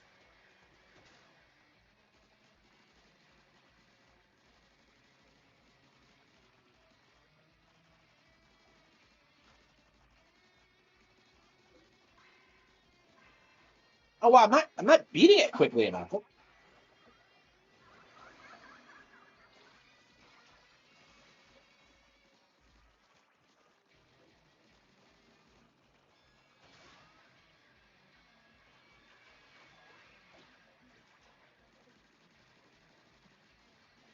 So I had to beat it in like 3 sets. Okay, like I think this is too hard. I guess we're gonna have to ask for help.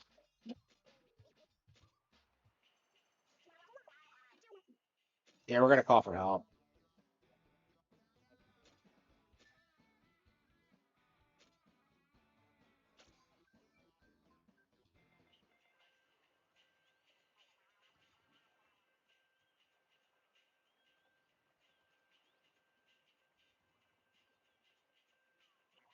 I don't know how many people are gonna play this. I don't know. I feel like I would have preferred this being like a completely offline game personally. I think that should have been like the appeal of it, but I don't know, whatever. maybe later on they'll have some crazy like online exclusive raids or something. Oh, here we go.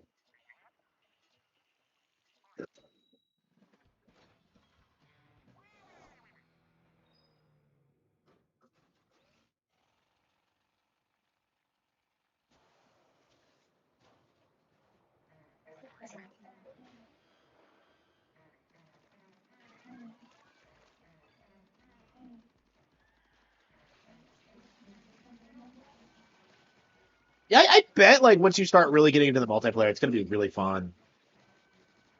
Yeah, it's kind of like an expanded salmon run, isn't it?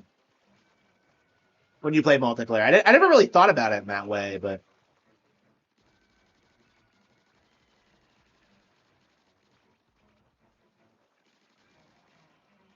this is kind of a salmon run game, isn't it?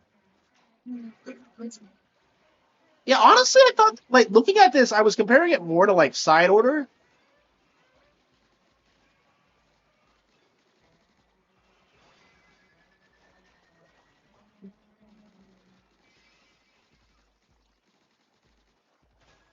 Yeah, this is gonna be a lot of fun, I think.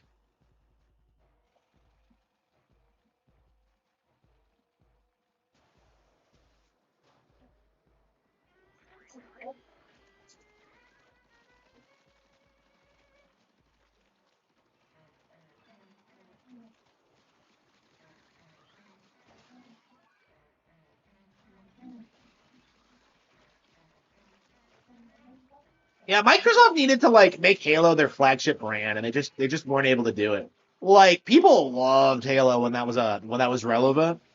I think people today forget how big it was. It was like a huge culturally ubiquitous thing. Like and like it just they just completely botched it. It was the video game franchise, I think, in the first half of the 2000s. It's all anybody I knew played, honestly. Fatal Frame. Oh, I hope so too. I hope so too. Yeah, two remake was a fucking disaster.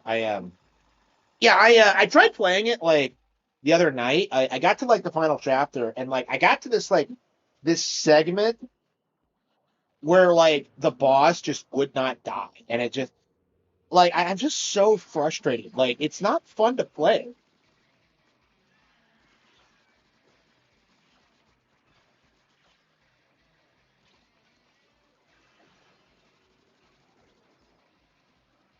Uh, yeah, I think I'm gonna have to like. Yeah, I'm getting kind of hungry, so I think I'm gonna put something on.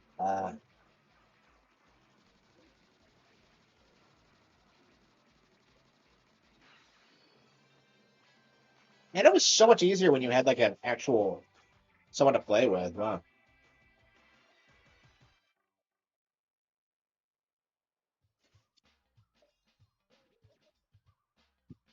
All right, let's see here.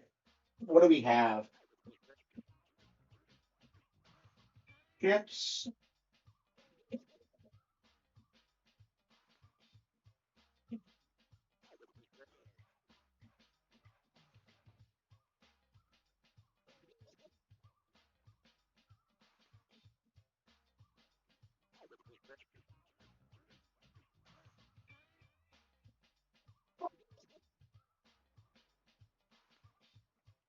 Yep.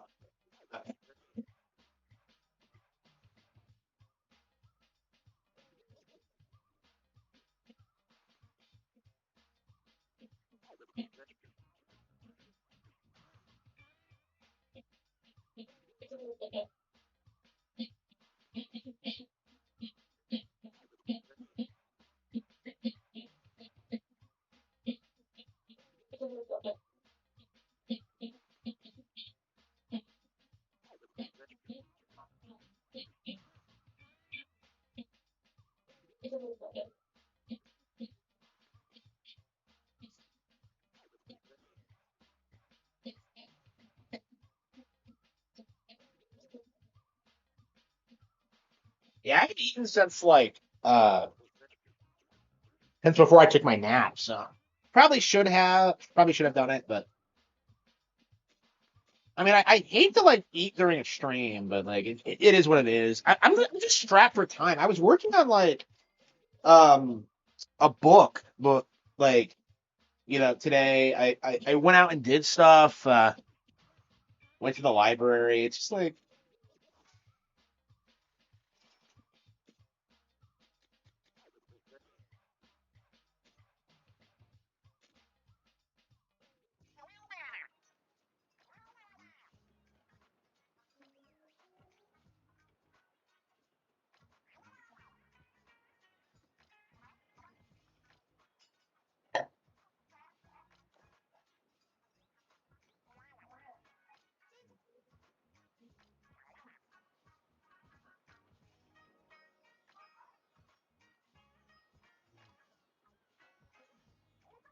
damn. I hope Shiver brings thigh highs back.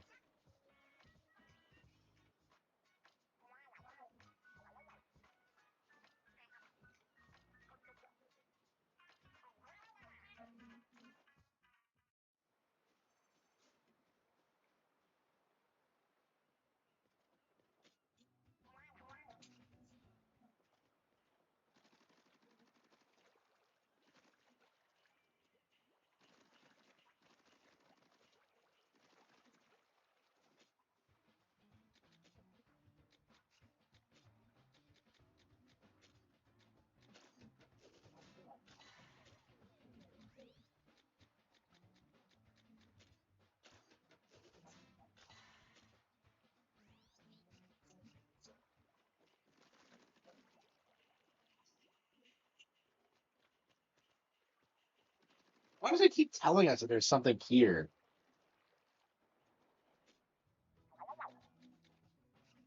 Yeah, this stuff is never important.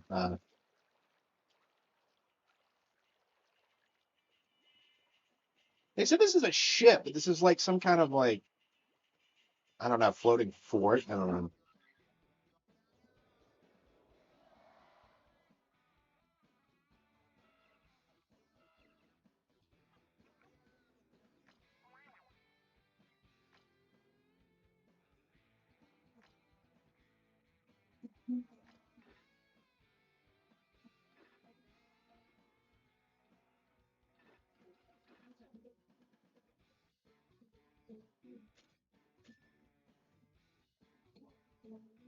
Okay, so you can't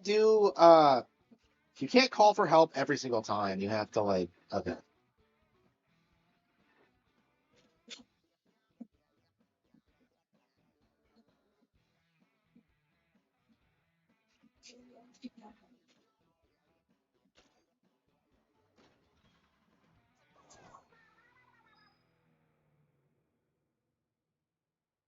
Hell yeah.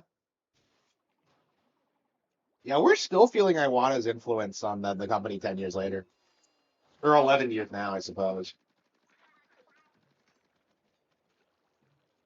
Yeah, everything I do is out of love for Iwata, I think. I'm curious how long till like his reign at Nintendo's kind of forgotten by the company. Because I think Furukawa's starting to make changes, but like I think in a lot of ways, a lot of Furukawa's changes make sense. Because like I think he's been like quite a bit better at addressing like marketing concerns and issues in regards to like branding and like not really pissing people off with some of the creative decisions. Uh,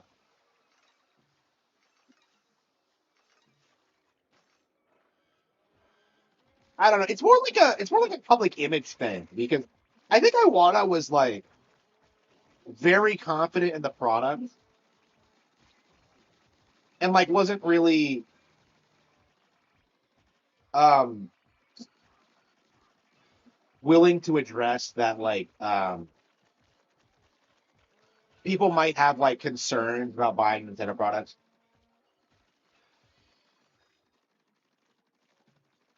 Like I feel like there were like way too many like poorly named Nintendo consoles during his reign to be a coincidence.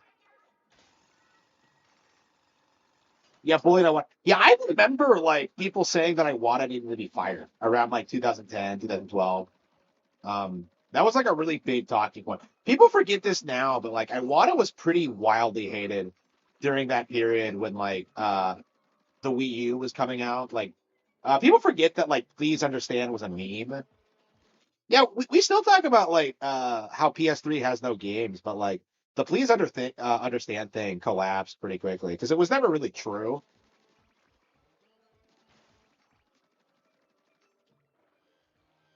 Yeah, I'm definitely glad that the days of like people freaking out over like Nintendo Directs are kind of over. Like the work you get these days is people acting kind of disappointed. And it's like, yeah,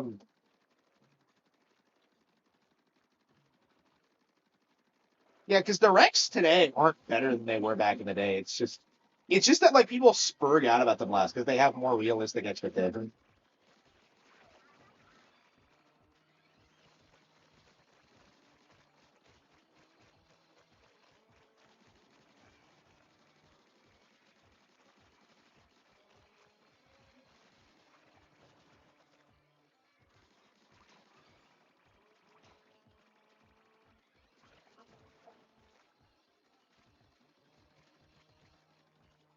He's no different than. So,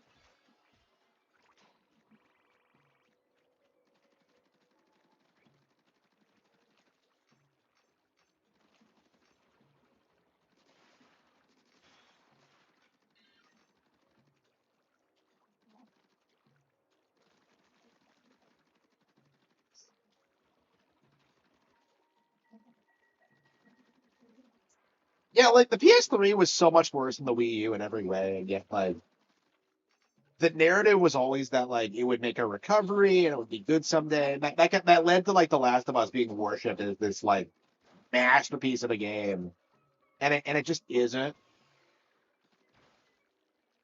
Yeah, like playing The Last of Us again, watching it, like looking at these cutscenes and thinking about them, like The Last of Us has to be the absolute worst game on like the top 10 game that you see on like top 10 games ever made list. Like I can't think of anything that's as bad as it. Um, because like typically you see Skyrim, Witcher 3, a bunch of Nintendo games, maybe Baldur's Gate 3, but like I think all those games have real credibility and things that they uh did and like actually had real innovations on the industry. Like The Last of Us didn't have shit, okay? Like I know I've gone pretty hard on Baldur's Gate 3 over the years, but like Baldur's Gate 3 was nothing compared to The Last of Us at its peak. Because like if you're younger, you don't remember what it was like, but you would be seeing people on Facebook like, oh man, The Last of Us, it's the greatest story ever told in gaming. Video game is art, the Citizen Kane of gaming. It's like, it was like, it was so much more cringe than like anything that like Baldur's Gate 3 did. In fact, like, I would say the cringiest thing Baldur's Gate 3 did was like try and say it was better than Tears of the Kingdom. Because like I would have been perfectly fine with Baldur's Gate 3 if they like tried to like say that they were like, a good CRPG and that they had like 100 hours of content and it was romance and it was geared towards adult. Like I wouldn't have bitched about it nearly as much if they didn't try and spin it as like the Zelda kill. Like that's kind of what like killed it for me. Is that they spent so much time trying to say it was better than Zelda.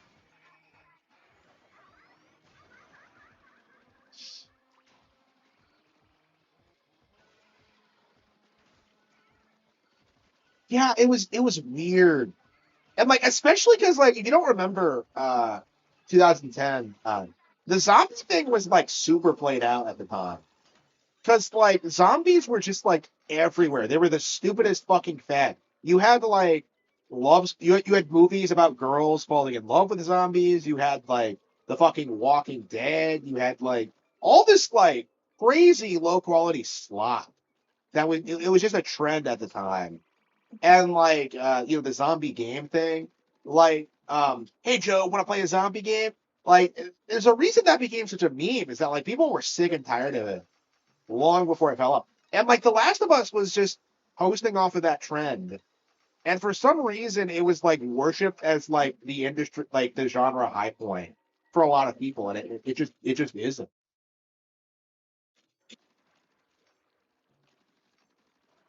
The zombies in The Last of Us are fucking stupid, by the way.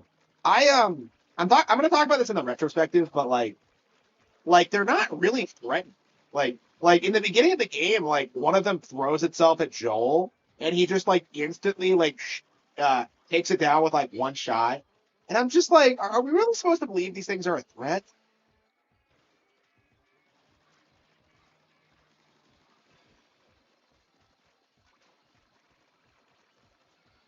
Like I just can't take them seriously. Like they make it sound like the world is fucked because of the zombies, and yet like you go like long periods of time without like encountering any of them. It's just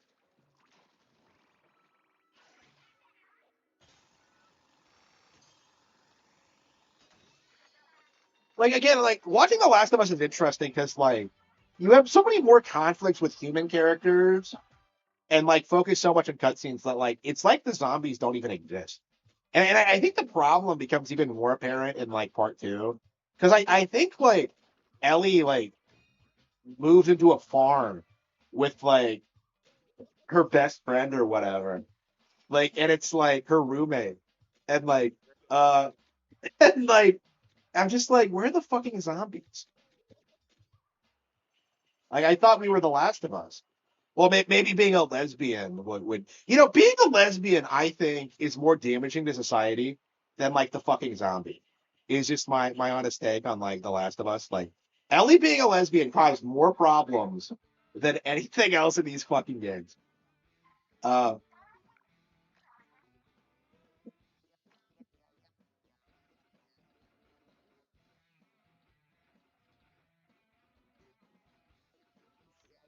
yeah, I wonder how many like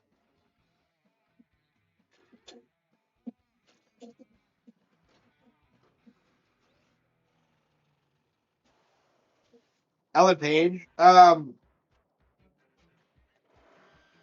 don't know if they got sued for The Last of Us. Like I think she sued them for like having her nude model getting leaked in like Beyond Two Souls. I don't know if they went after her for the last one. Yeah, I think they redesigned Ellie because like I was looking at I was looking at like her model in The Last of Us, and I'm just like, did they change it? Because I remember it like being less round. Like it's like she looks kind of like chubby, like she has baby fat, and like I don't remember that. Like I remember her being a lot skinny.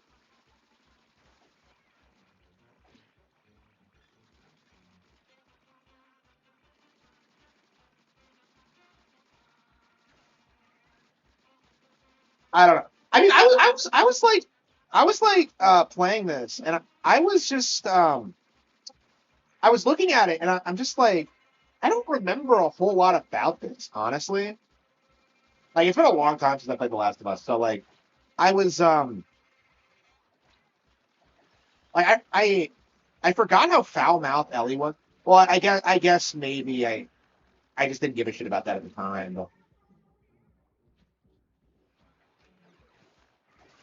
And it's like the game's like worse than I remember it being. To be honest with you, it really has no redeeming qualities at all. The first DLC, yeah, the first DLC in The Last of Us Part Two is that's actually the first time I ever felt like a video game was woke. Honestly, like the fact that they tried to like do that and they tried to pass it off as normal, like that was that really was like the big red pill on the whole like lesbian thing of just how like forced it was and just how like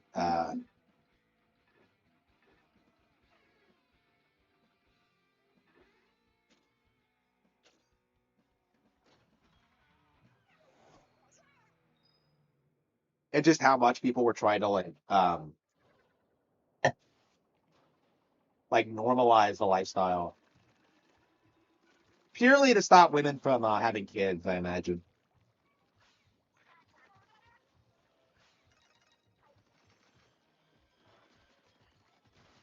Yeah, I do think that's all you have to do to just kind of address it. It's just like it just seems like a cope to not have kids. Honestly, whenever it comes up,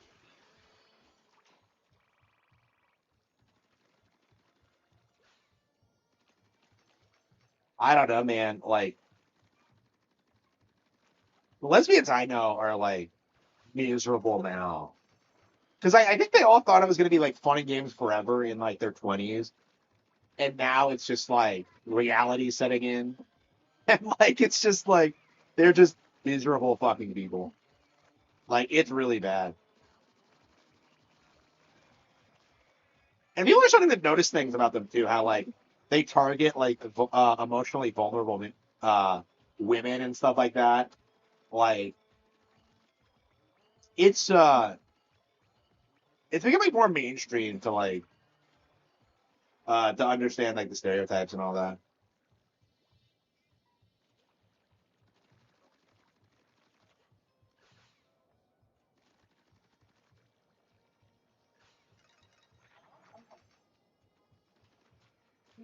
Yeah, I don't think it's gonna be like a thing for much longer, honestly. Because like I really feel like I feel like liberalism as a concept is just like a way for like people to avoid taking adult responsibility. Because like if you look at what these people are doing, like all of it is just like everything they do is just to justify like having fun and like just not really doing anything. Like they're kind of scared of becoming real adults essentially, and they'll do anything to prevent that from happening. And like they just have to be called out on it.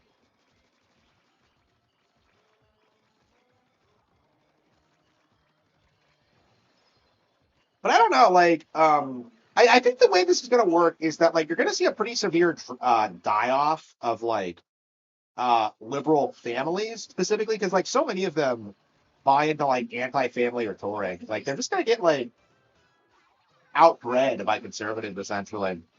And I think the belief among the elite is that they're just gonna replace them with like immigrants, but like that's just not gonna work. Because like immigrants are not gonna have the same values and they're not gonna respond to the same propaganda.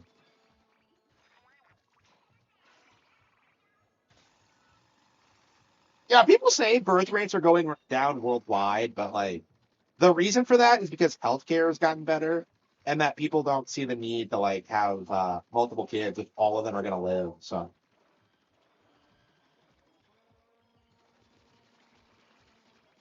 yeah, the birth rate thing is just like to me just a giant hoax. Like to me the like it feels like they're just bitching about that to try and justify like bringing more immigrants in. So, yeah, don't buy into it ever.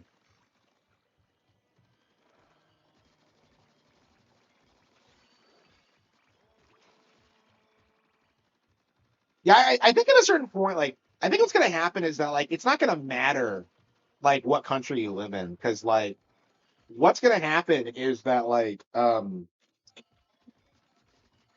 like everybody's going to be working remotely and like you can kind of work wherever and like what's going to happen is that it's going to become more viable to live in rural areas and you won't have to like flood into the cities like even now the only reason like you go into the cities is for like the vibes and to, like be around other people which I can kind of understand because like that's one of the things I struggled with is that like there's just nobody your age in the area. And it was like something. It was really frustrating for like a good 5 to 10 years.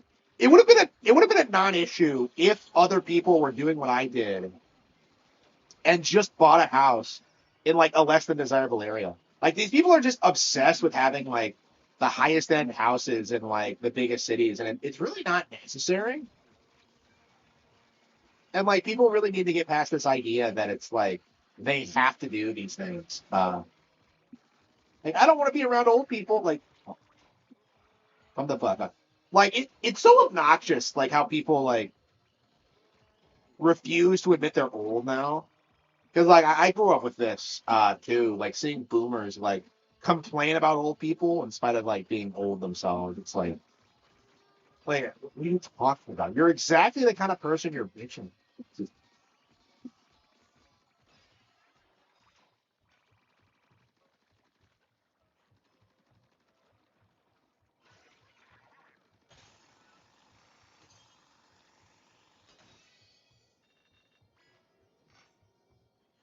Yeah, I feel like it's only a matter of time until like people just accept all the conspiracies as true.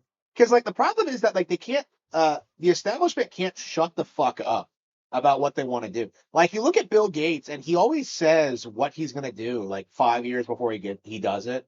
Because like he has like the Beyond Meat thing. He had like he was talking about the pandemic in like 2016. We need a good plague, and now we have like the digital ID thing, which he was also hyping up like for a long time. Yeah, this is all like people. Okay, the thing about our elites is that like people really, truly, genuinely underestimate like how dumb they actually are. Because like they're very open about what they're doing, but like uh, we're getting to the point where people are like becoming aware of what they're trying to do, and it's just it's not going to end well for them.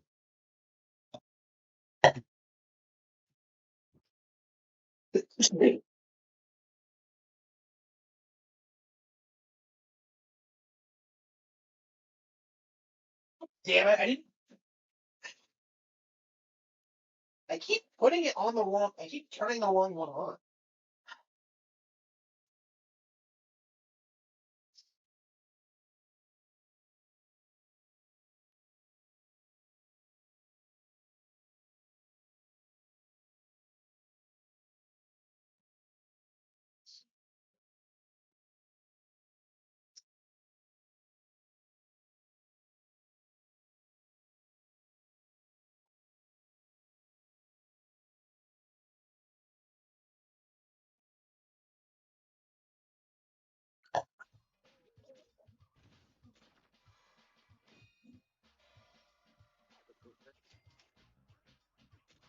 I think the problem they're going to have is that a lot of them are going to fall for their own propaganda, right?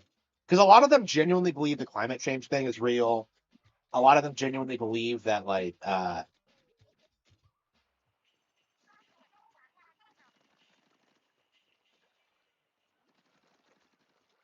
lot of them believe in like their racial equality nonsense. Like a lot of them are just like eventually people the House of Cards is going to collapse basically. Like and I think a big part of it is just how they think they're untouchable. Like they really think they'll be able to just keep doing what they're doing indefinitely, and it's just they are very much overestimating.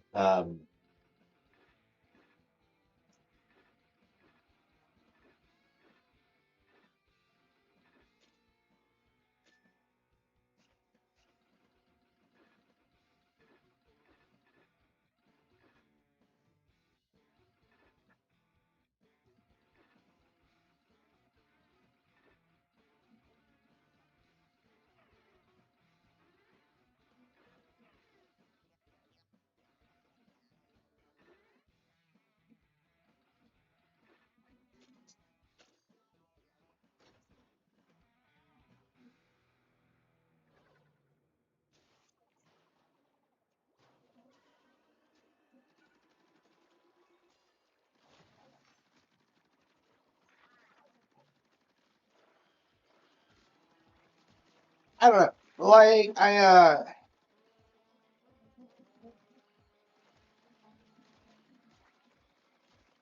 yeah, I mean people keep saying that like Trump like failed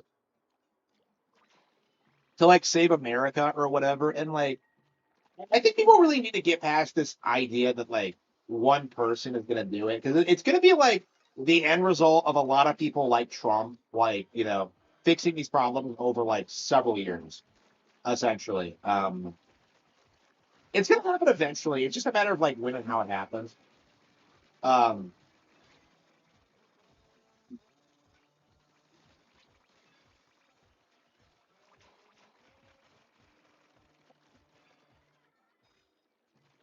Gaming would survive. Yeah, that was the mindset for a long time. They're like, oh, I don't care about politics. I'm just gonna play video games, and that it was just until Gamergate happened, people didn't really like appreciate that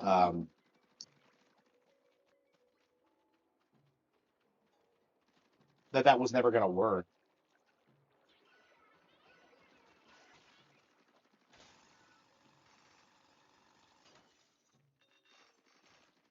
Yeah, it's crazy how fucking Gamergate of all things is what like uh radicalized a lot of people.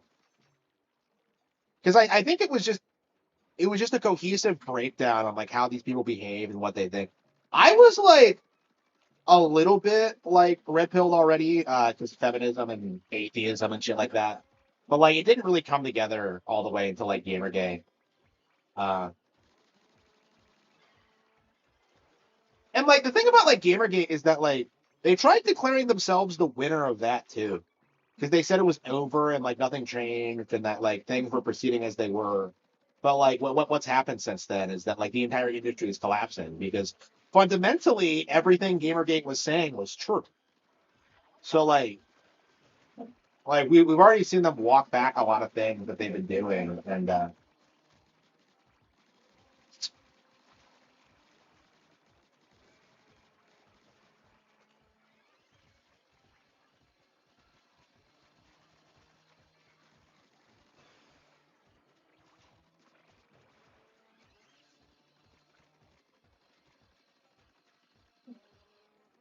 but yeah, I think the main thing right now is that we have to like eliminate the whole like me mentality. Honestly, like because that's my problem. I mean, that was my problem is that like my parents just didn't support me at all. They didn't support my business. They didn't support me like as a person. They weren't there for me at all. And yet, like it just it was all just very unnecessary. Like they did nothing but hold me back.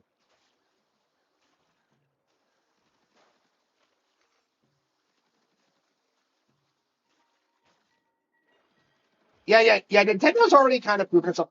Uh, I think Nintendo has proven itself to be like the only entertainment company in the world that has not been compromised by woke in any like significant capacity. Like people can argue that like, well, they're changing Princess Peach and like, you know, gender options in Splatoon and stuff like that. But like by and large, like they're nowhere near the level of like other companies, and I think people have noticed that. They're basically just doing the bare minimum to like not get the attention of like the of like BlackRock or whoever. Yeah, I'd say the worst thing Nintendo's done actually in recent years is like put more women on their board of directors.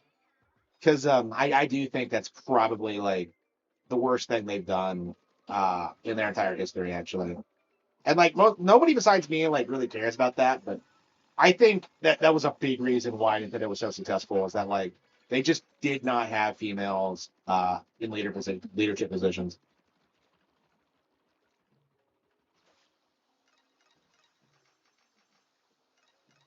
But yeah, it's starting to become more understood now, like how damaging women are in like the workforce. So like hopefully like it collapses before like it goes anywhere, but I don't know.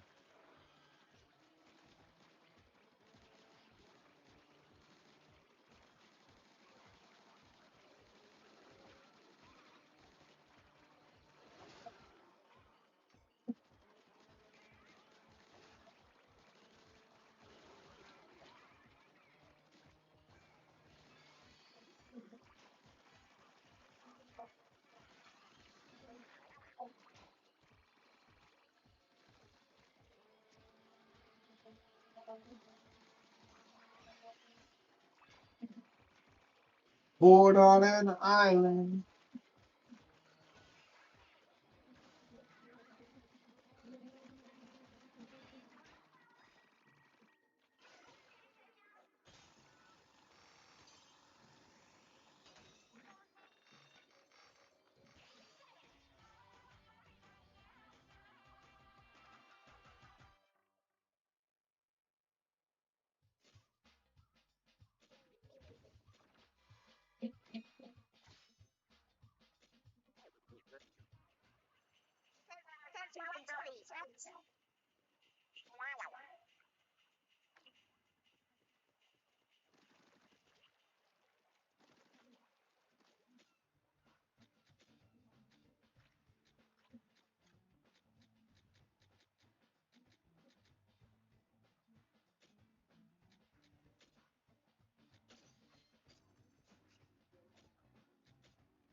Yeah, I think they know that like Shiver is way more popular than Fry. Fry doesn't even have a store dedicated to her yet.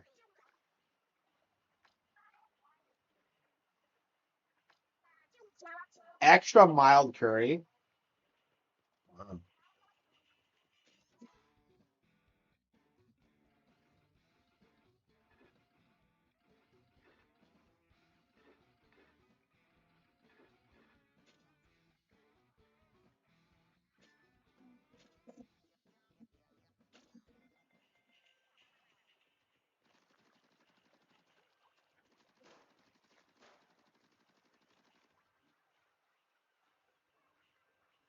So Shiver sees herself as the mature one. I mean, I guess that makes sense.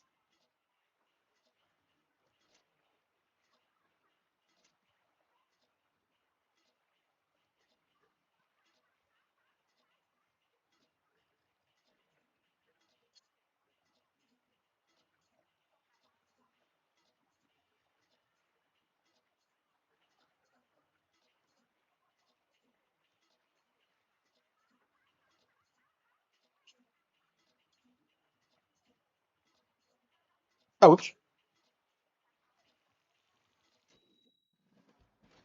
I didn't even realize. Yeah, it does, you have to like press a button to like go on the raid.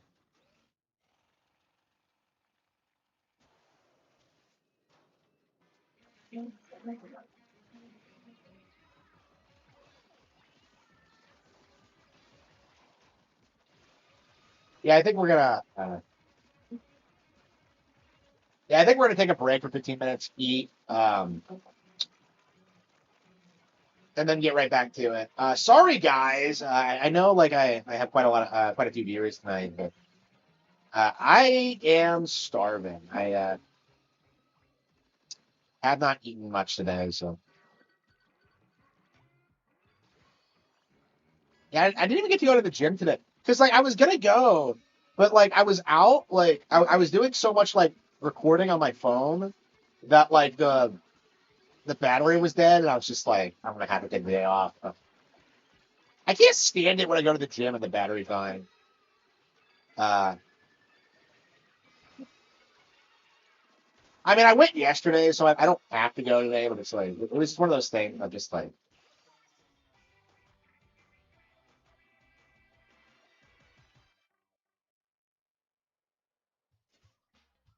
I don't think I needed help for that, actually.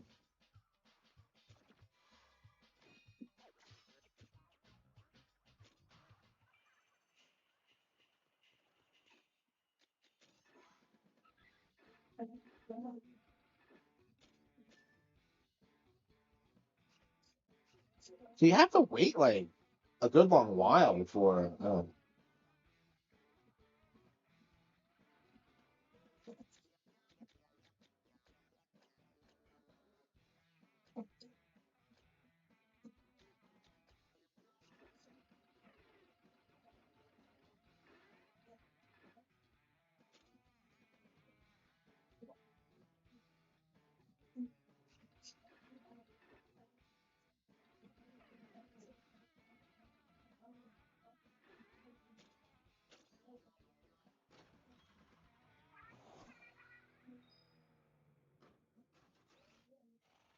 Yeah, where are all these viewers coming from? Is it just because I'm doing playing Splatoon Raid, like I'm playing a new Nintendo game? Yeah, like I think this game's gonna be a huge hit. Where is it on the bestsellers list? Surely it's number one. Yep, number one in the eShop. Yep. Mario Kart World, Star Fox. Yeah, look at this. Yeah, look at all this Kino that's doing well. Well, Digimon doesn't belong on there, but yeah, everything's doing pretty well. Look at this. Final Fantasy X's on there. Man, I never even finished Final Fantasy X on Switch. I really don't think no, I really think that I don't like the game as much as I used to. Honestly, and I put like a ton of time into it as a kid. I don't know, like every time I play it as an adult, I just kind of I think a big part of the appeal was like the cutting edge visuals and story, and like I just don't think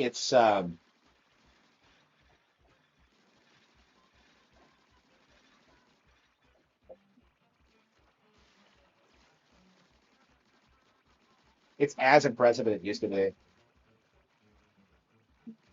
Just keep playing new games. Yeah. I mean, I was struggling to like get traction on Twitch and Kick for a long time, but like after I started promoting my streams on Twitter every time I went live, I started seeing the numbers go up. I'm still not monetized on either yet, but I'm getting there, especially on Kick, on Twitch. Once I get like four good streams, I should be good. Because I don't need to get I don't need like to get monetized right away. I just need to like get to the point where I am making money off of it, and I can't just like, oops.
I don't know if we should go on break now or wait until it's done. I think we can keep playing for a little bit longer. And what's our viewership like?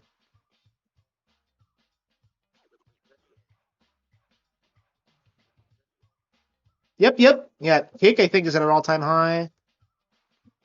Uh, yeah, Twitch is about average. Yeah, I think a lot of my views come from Twitter actually. Yeah, and YouTube's got an all-time high. Yeah, Kick's doing really well actually. Yeah.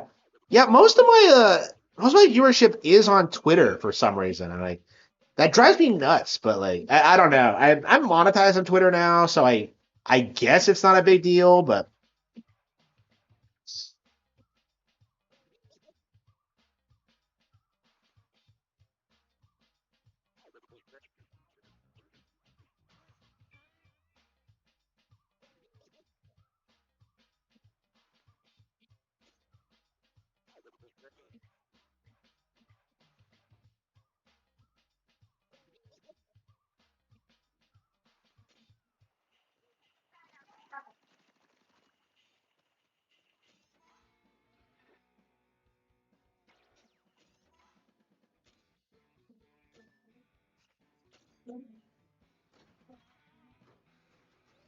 yeah, I think we should switch out Shipper with Pride. We haven't tried playing with Pride yet.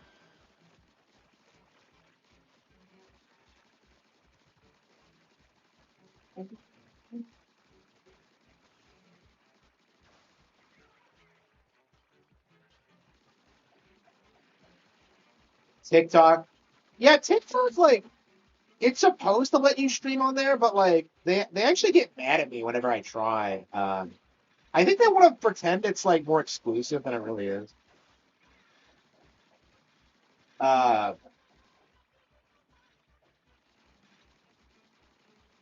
but yeah, I just don't respect TikTok as a brand.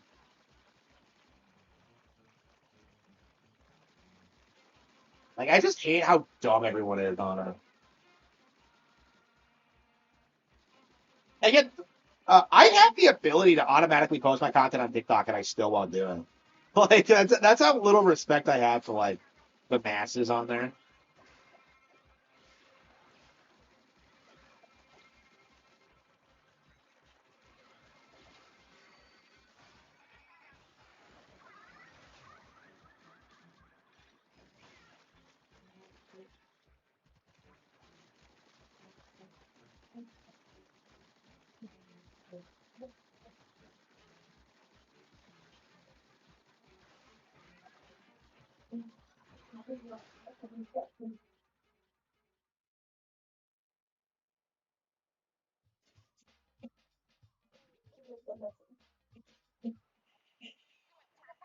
So I think you're supposed to fail quite a lot.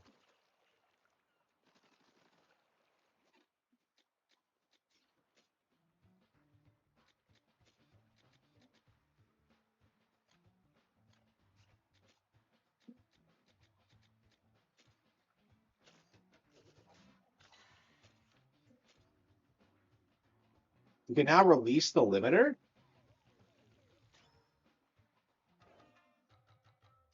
More upgrades enabled. Oh, more relic powers. Excellent. Okay.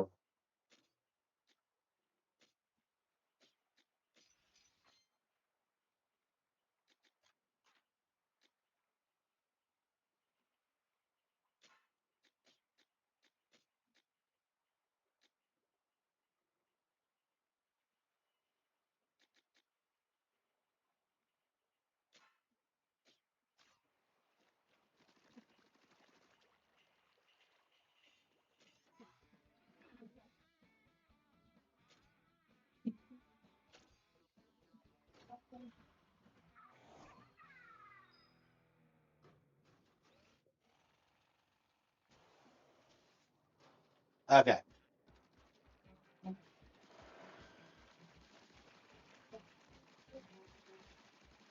Yeah, the Switch One is still doing really well. People don't realize this, but yeah, that thing is going to stay relevant for a long time. I imagine all, like at the very least, all throughout the Switch Two generation, at least. I don't. I'm curious if it's going to carry over to Switch Three as well. Yeah, it's like Switch is more like an ecosystem than a console at this point. Because I imagine like there's no reason we're going to keep seeing like um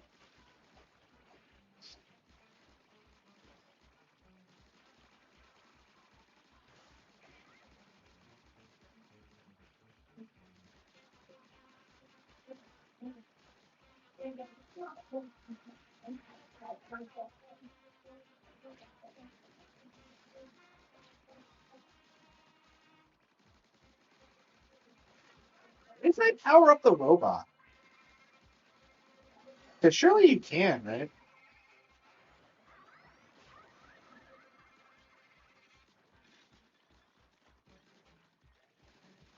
Did she do that like anime woman laugh? It's like some stereotypical thing, isn't it? I always associate it with that bitch from Castlevania, Dawn of Sorrow. But yeah, it's actually like a stereotypical thing. It's like some cultural thing.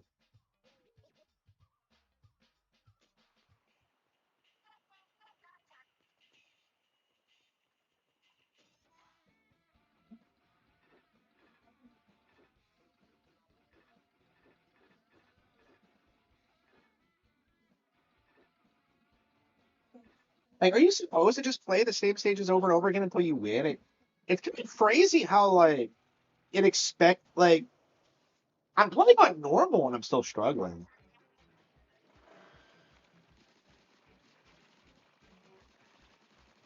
Yeah, it's kind of like I don't want to call it a roguelite, but like it really expects you to like level up your character and like know what you're doing.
I mean, we're getting more all the time. Problem is that way.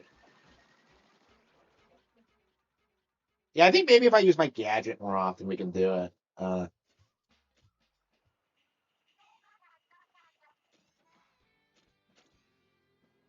I want to see some best one.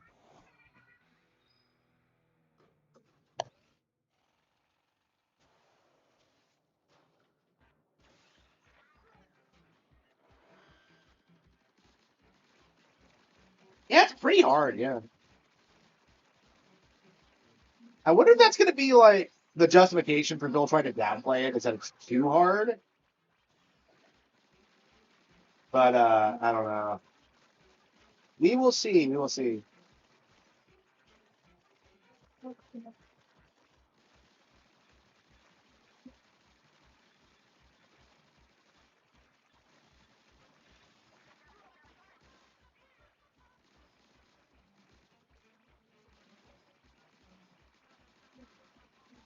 Yeah, it's nice that your AI partner actually helps you in this game because I remember being kind of disappointed with that in like three, where like your salmonid thing like doesn't really do anything outside of the ending. Yeah, they really nail like AI partners. This is going to be a really cool experience, I think.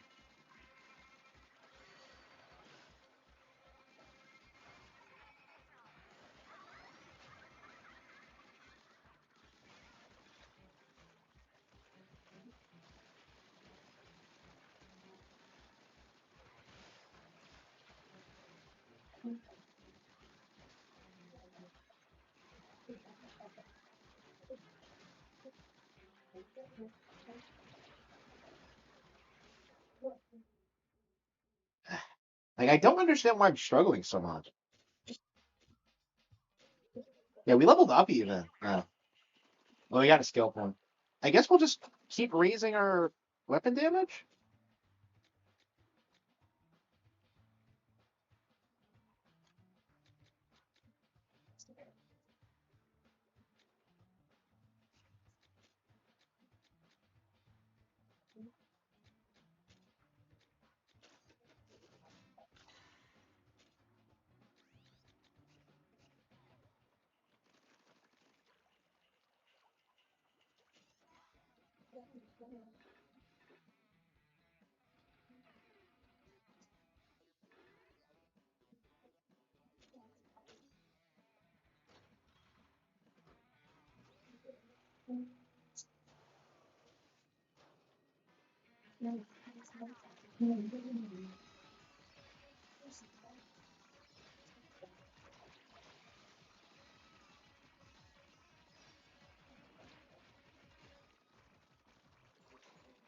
Yeah, I don't know. This does feel like a better side order. Like I think making it an RPG instead of a roguelike was absolutely the right direction to take it in.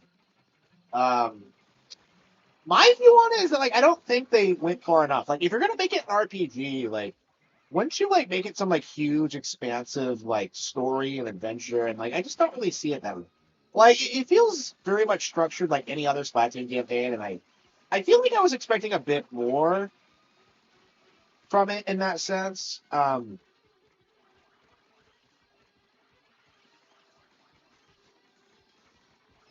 Like as an actual game, it's great, but like I don't know. I keep waiting for like Splatoon to really do something that blows me away, and I just haven't really felt that way since like Splatoon 2 Octopath. And that was almost a decade ago now. So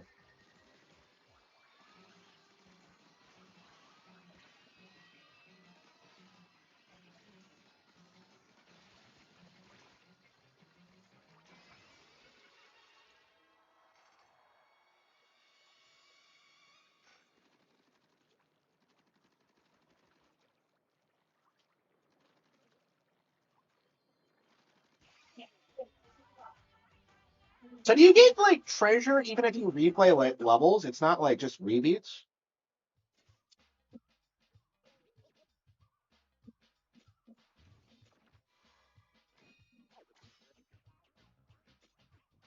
Okay. So yeah, you get materials if you do it this way. Okay. Yeah, we'll just keep playing this until we get the materials we need. and we can use the upgrade, and we can keep cycling.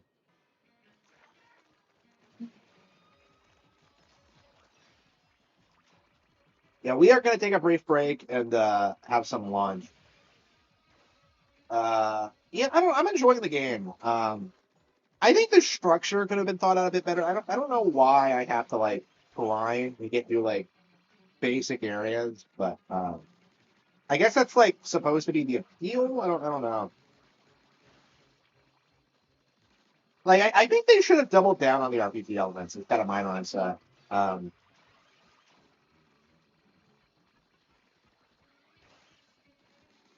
like I don't see this like winning like people thinking this is going to be better than like Borderlands or Destiny, because I think those games have the illusion of being these huge big budget things. I don't know. This is more of a spin-off project.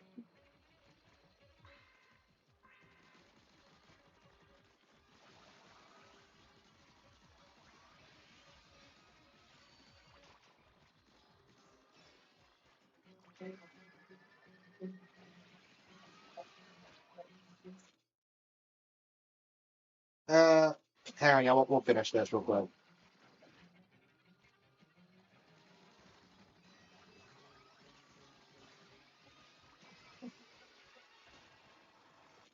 Yeah, we are good. All right, we are going to call it quits. I'm going to take a break, and I will come back in a couple of minutes. So thank you all. See you then.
All right, that was good. That was some good shit. Come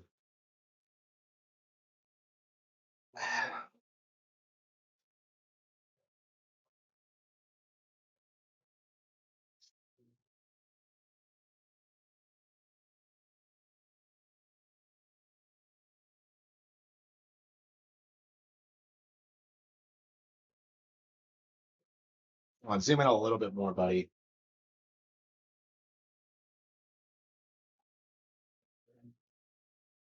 Yeah, they really need to like improve the tracking technology.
Yeah, I finished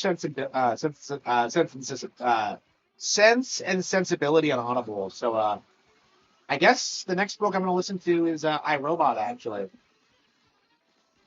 I don't know if I ever read all of it. I remember reading the first one growing up and just adoring it. But yeah, it's been a long time. I've always been meaning to go back to. I think they didn't have it on Kindle for a long time, and I think every time I would check, it would like I don't know what it is with Asimov stuff, but for some reason it's like it's really hard to find. I don't know. I imagine Asimov is going to be one of those writers that's like aged really badly.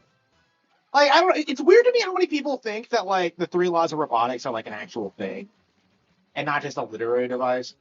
I mean, like traditionally, I felt like that was just that was a problem with like the audience and not with like the books themselves. But like I don't know, man.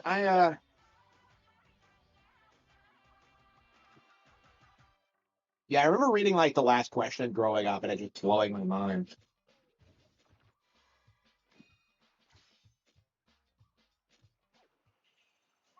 Yeah, like the best short stories I read in like high school and shit like that were like printouts from like other classes that I would just read. And like, the lottery was like that. The last question was like that. Yeah, I don't know if I've ever read a better short story than like the last question.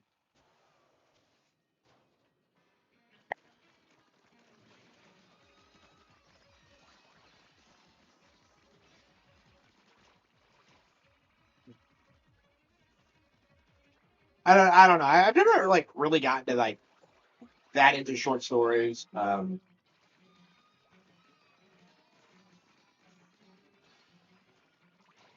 Usually I don't like them. I bought like a dark fantasy like short story collection.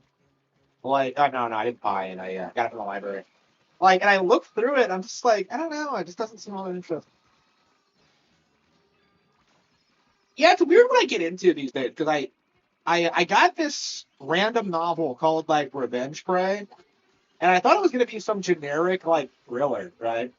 And then I start like reading it, and I'm just kind of like, this is actually pretty awesome. I was kind of surprised because I had it tagged for generic, but it was actually pretty good.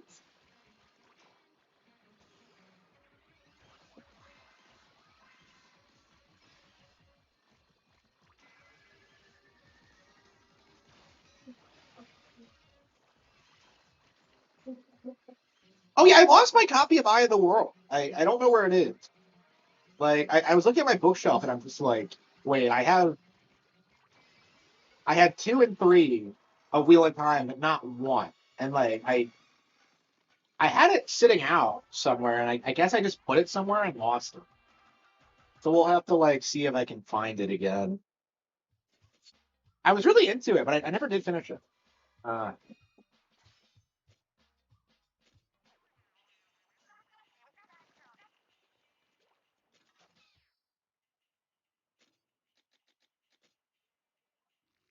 okay. Superpower tank.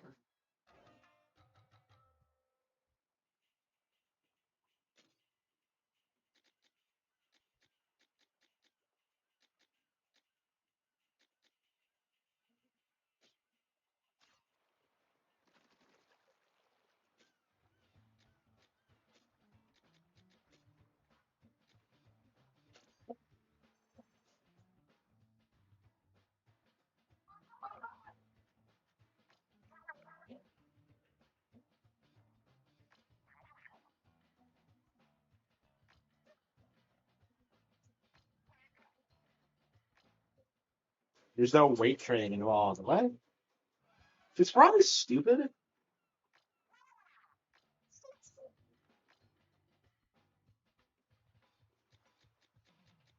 Okay. Test range on.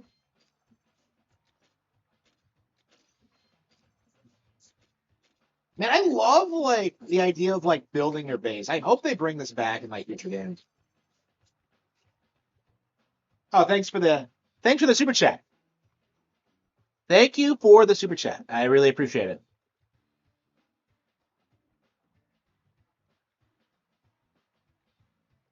Yep, every little bit helps. Thank you.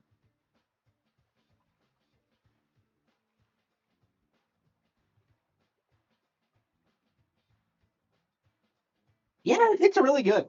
Um, I don't know. I feel like it could have been a little bit better, but like I don't know. I think it might just be the difficulty, and maybe if I stick with it, it'll ramp up. But we'll see. We'll see.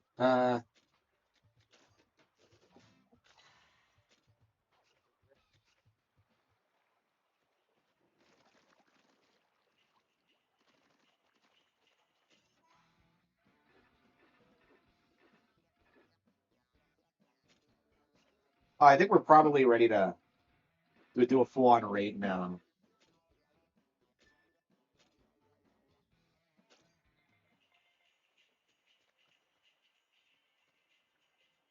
I really feel like the game is balanced around this idea that you're constantly calling for help. And I just feel like that's not the best possible idea. Clownfish? No, that better not be Clownfish TV. That better not be Clownfish TV, is all I can fucking say. It better not be that like child rapist Marlin either. Yeah, so the thing about clownfish in real life is that like they do change genders when necessary to breed. So in theory, like Marlin going to get Nemo back in Finding Nemo, like the real reason for it is so Marlin can rape his son and breed with him. Like, here you go. Like people don't realize this, but it is true. Here you go. Like that's the real reason he's so possessive and doesn't want him like going out. Here we go. Here you go.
Yeah, every little super chat helps. So please, yeah,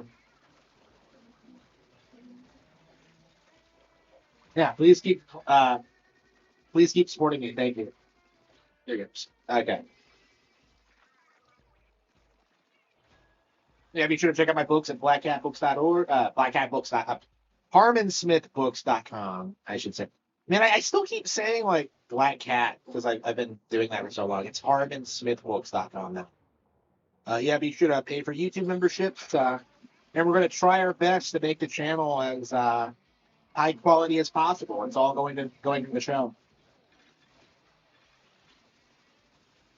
Yeah, right now, I do need to get like a lighting rig set up to like improve my video quality. And I already have all that picked out. It's just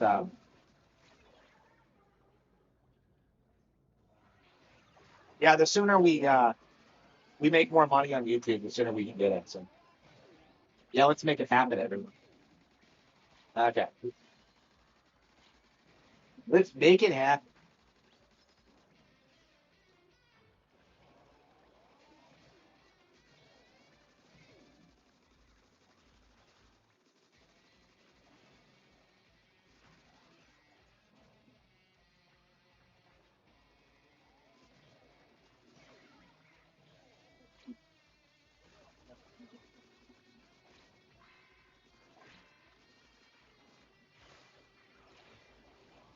Oh wow, well, we're getting wrecked. Okay, shoot.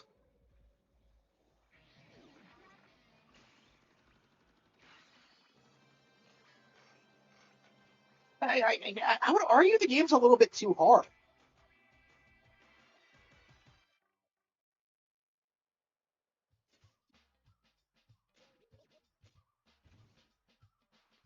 No, I'm not interested in arcade fight sticks.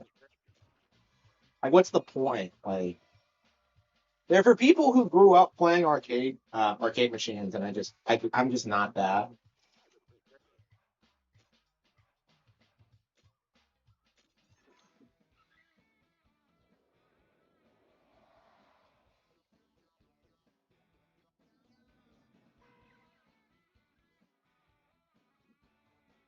Yeah, I don't think I ever played an actual arcade fighting game.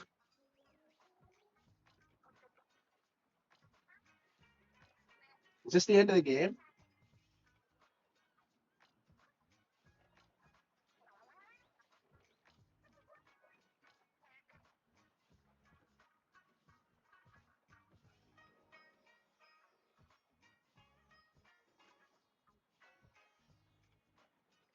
Yeah, I don't think I've seen a single they them. I thought we saw one in the trailer, but no, we haven't seen one.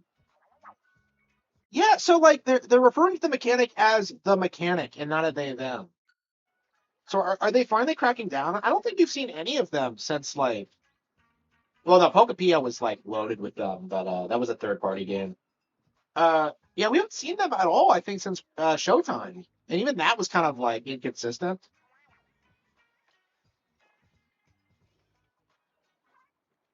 So like it really feels like it depends on who's in charge of the product. Because like some people are pushing the they them shit and other people aren't.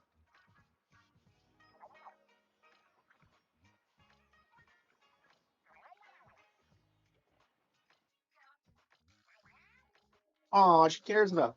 Yeah, Shiver is best girl.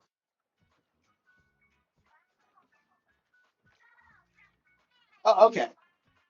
Yeah, she's the smart one. Is it because she's an Octoling? Oh, by the way, the whole Octo being black thing is wrong. Uh,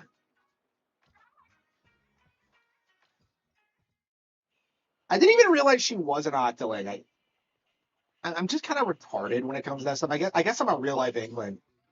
I don't see race, man.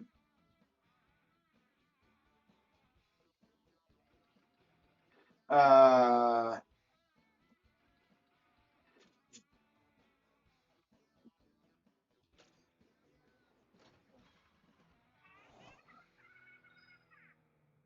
Tamagotchi. Okay, so the thing about Tamagotchi, um, the non-binary option is supposed to be for like aliens and robots. So like if you actually look at the icons, like what it's supposed to be is other, which indicates like aliens or robots, like non-human creatures, right? Um, like that's what it's supposed to be, and like NOA was able to like co-opt it and try to push the non-binary stuff, but like I think it was just an epic fail on their part because the non-binary thing is just collapsing. Honestly, like it's just never going to become a thing. It's never going to leave Washington State. You don't see that many troons anymore. It's becoming less and less common. Like they were everywhere a couple of years ago, but like I think the fads kind of ended.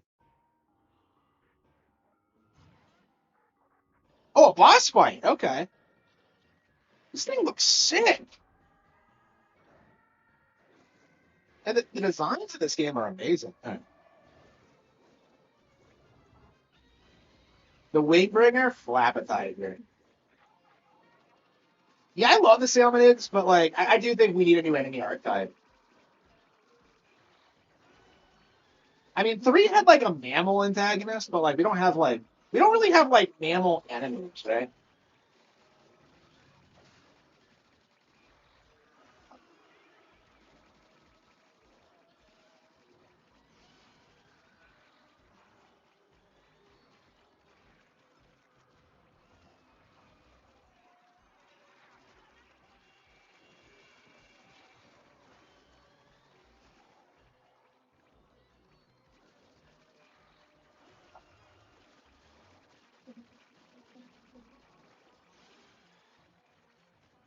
Yeah, it looks like you're supposed to like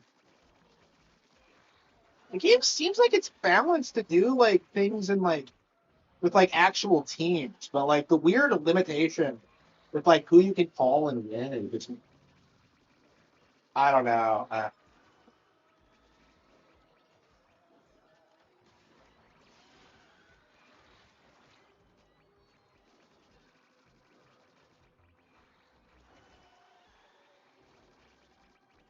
it feels like we're not doing that much damage.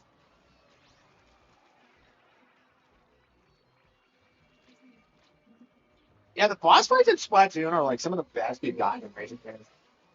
Like they actually feel like actual encounters. Because I feel like during the Miyamoto era, like they had this mindset where they had to make bosses as simple as possible, and it's just not really true. Like the whole jump on an enemy's head 3 times make that thing. I just even in like the new Super Mario Bros. Era, that was kind of lame.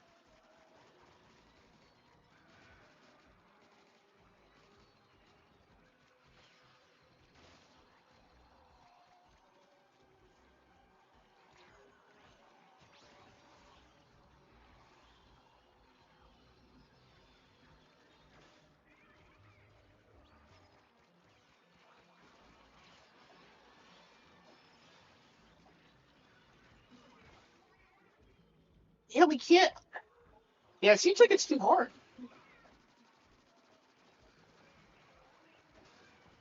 Oh, maybe when we kill enough enemies, we'll be able to do something.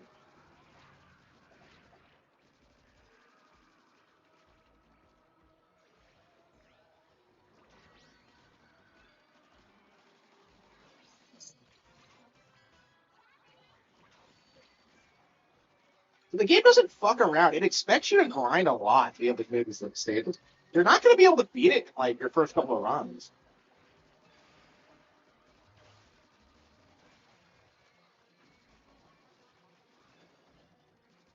This might be the hardest Nintendo game they've put out in a while.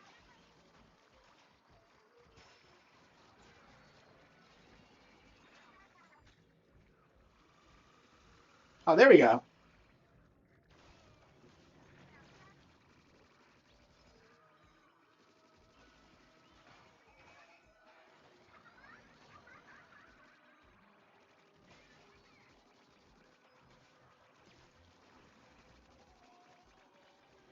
Yeah, we're hardly doing any damage at all.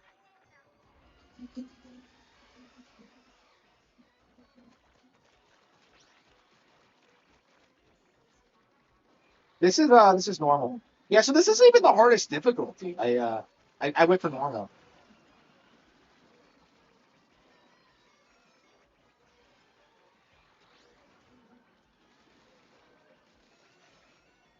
Yeah, so I think what you're supposed to do is that you're supposed to play a lot of these stages over and over again to get the treasures and like just start like leveling up your character. I don't know.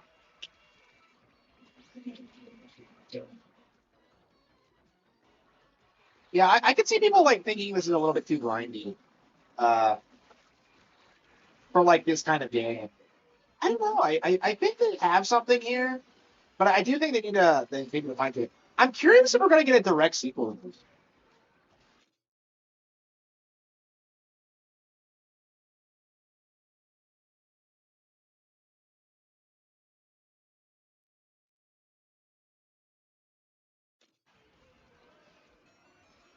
And the character designs are great. I especially like Shiver's stockings. Okay, bro, we need to like make thigh high socks like an actual thing. Like it needs to happen. I never got over that. Like I saw a girl wearing thigh high socks once growing up, and I have never forgot it.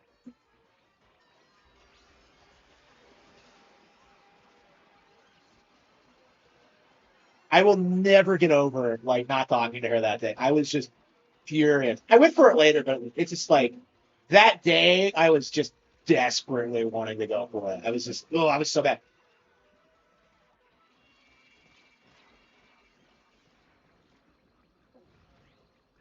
Uh, okay.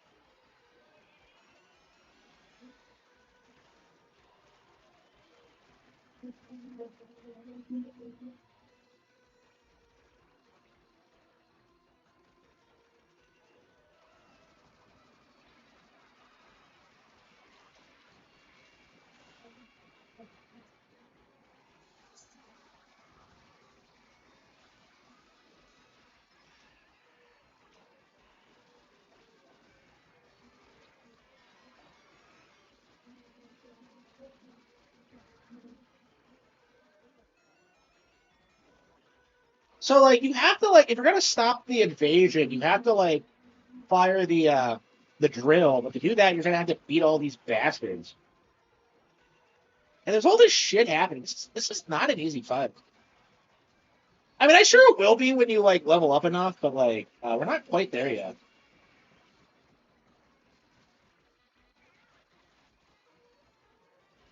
Yeah, I shot that, but that's actually Shiver.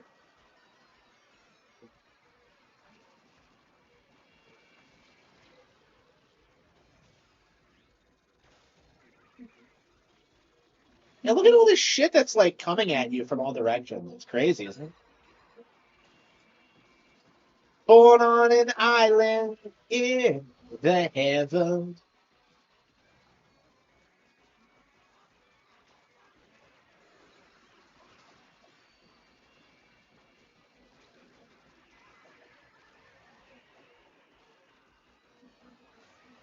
Oh shit! Ah, damn.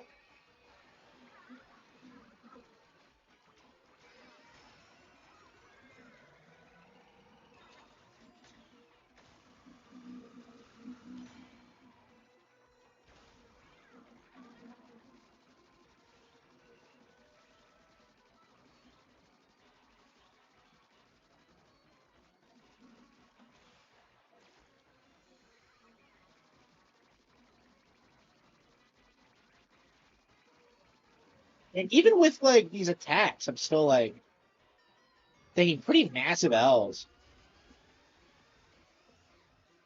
Like it's just too strong, really. You're too strong. No, get away! Get away! Ah.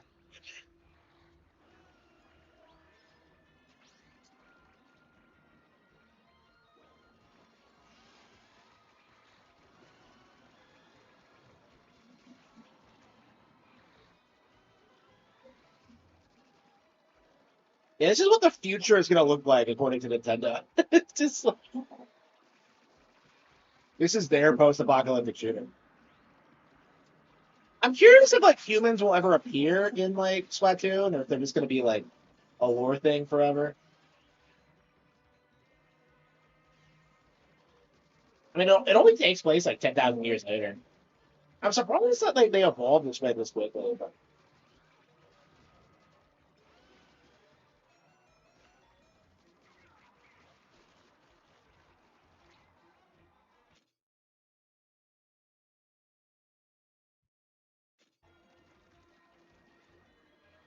I want to play some Pokemon Red and Pokemon Blue.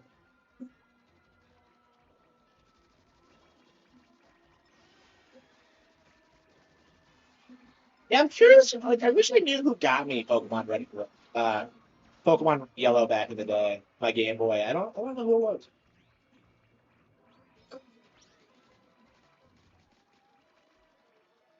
I guess it was like a life-changing experience. Do you remember playing Gen 1 these days? I remember playing a lot of Ocarina of Time and Star Fox for the first time, but not so much Gen 1.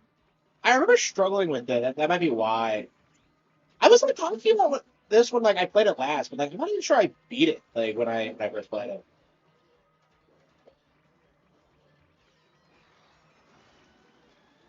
I don't know. I was pretty young to be playing that. Pokemon's really not easy.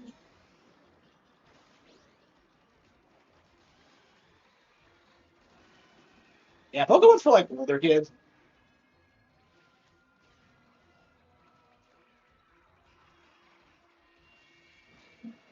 Yeah, I love how the narrative right now is how supposedly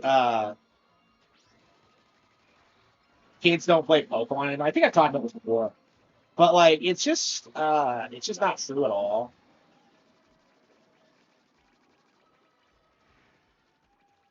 Like people don't want to accept it's like an evergreen brand.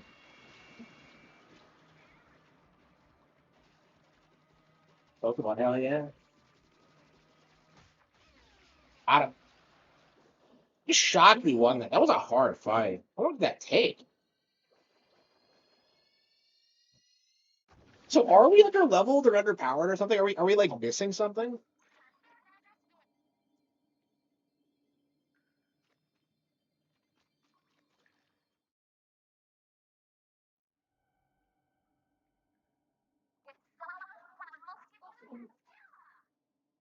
Cute.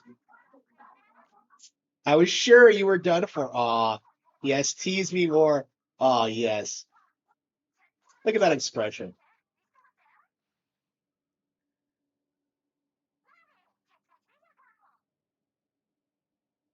Yeah, Shiver's best girl. 30 million. Really? That much?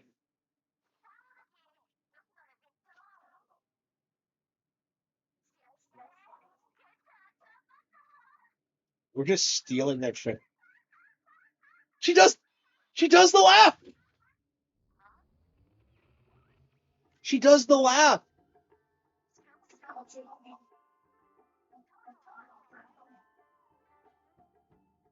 Oh, it's going into Shiver lore?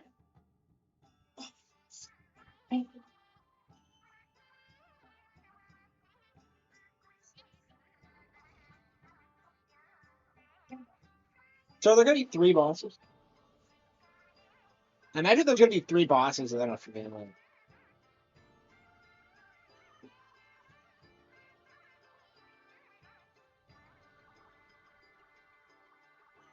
Yeah, I love this kind of thing. So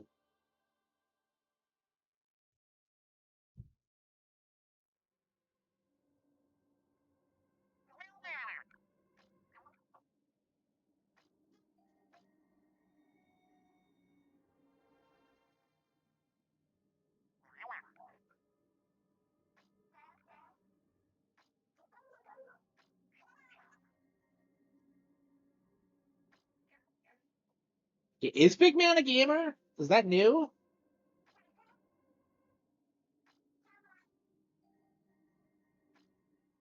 A tower of treasure?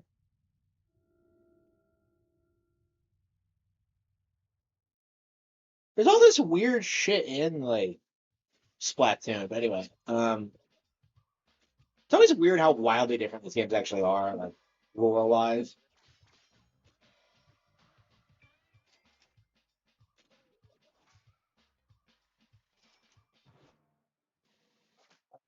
Loot scavenger, all right. Shard yield 30%.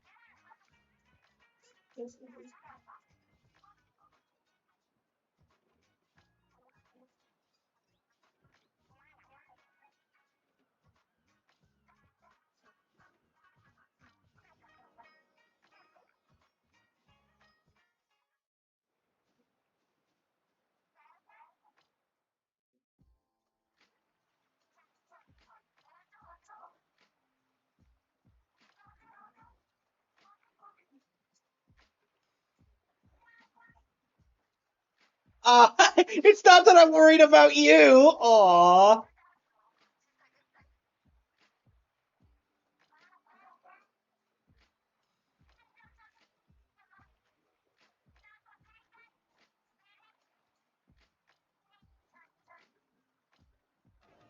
Aw. So there are support combos in this game? Fucking crazy. Okay.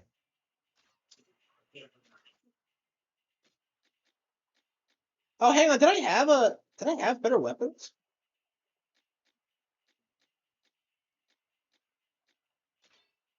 Okay, I must have gotten better weapons a long time ago. And I just haven't been checking.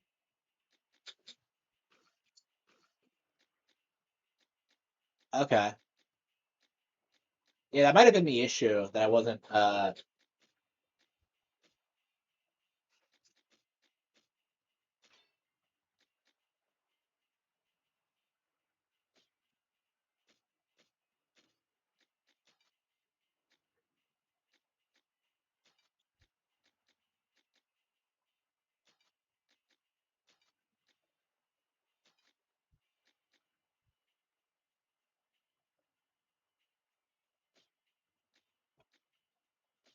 okay. Not that I'm worried about you or anything, but Bacca. I wanted to switch to Fry. And Shiver's such a stereotype. I love it.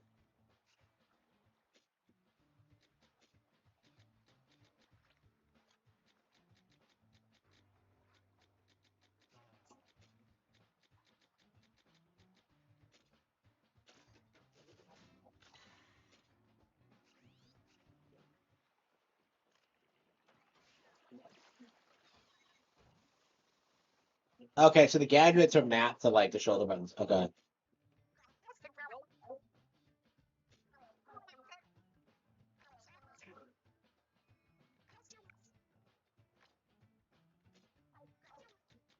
The +5. Ah, shit, I don't have the shards for it. Okay, so I probably should have just had that a while ago. All right. Is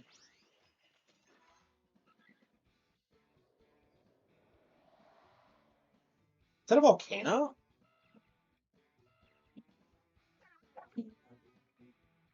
I thought that said Cersei Island for a minute. I could feel my heart stop.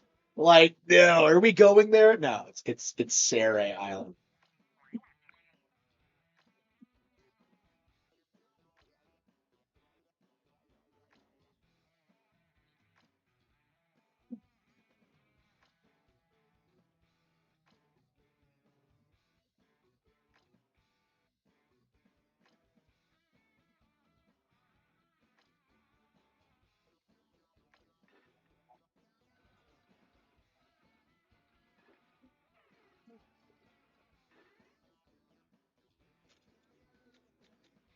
Raid on spicy. Okay, so there's higher difficulties. Okay.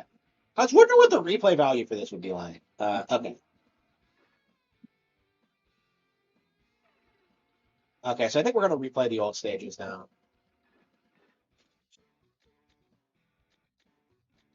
I never even beat this on normal.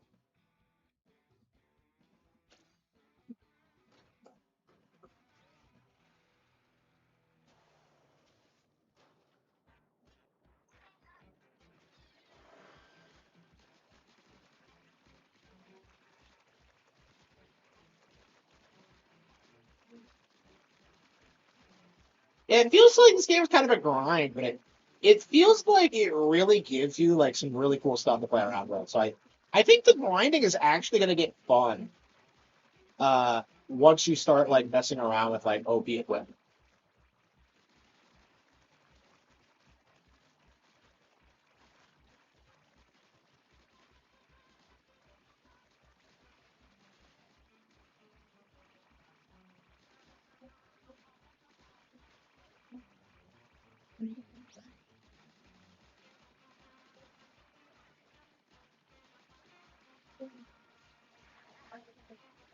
So what does bonding with the characters do? Does it make them better or like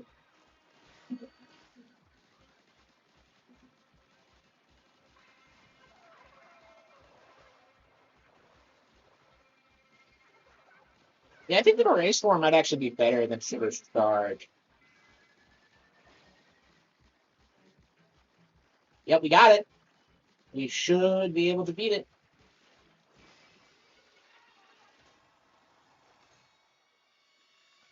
Let's drill.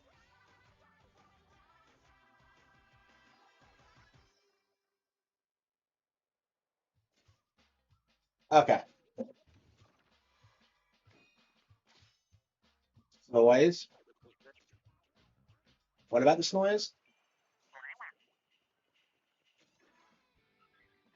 I hate how Snoys have fallen out of fashion because uh like there's just nothing to really complain about when it comes to those guys.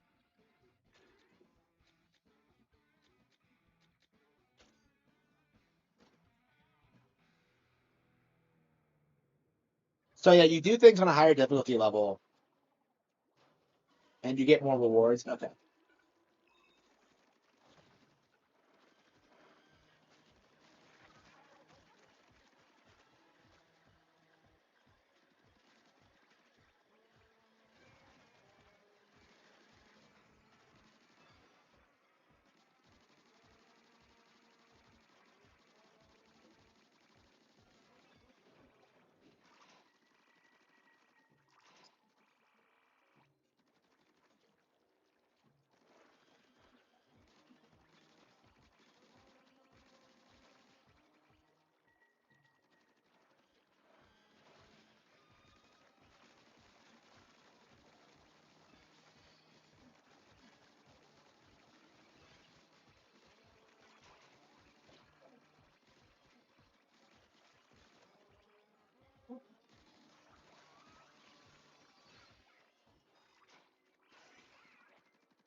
And I love how she gets hit and like just goes flying. I swear, like I thought you were able to like upgrade your bot. Yeah, sure we'll be able to. Maybe we just haven't unlocked it yet. But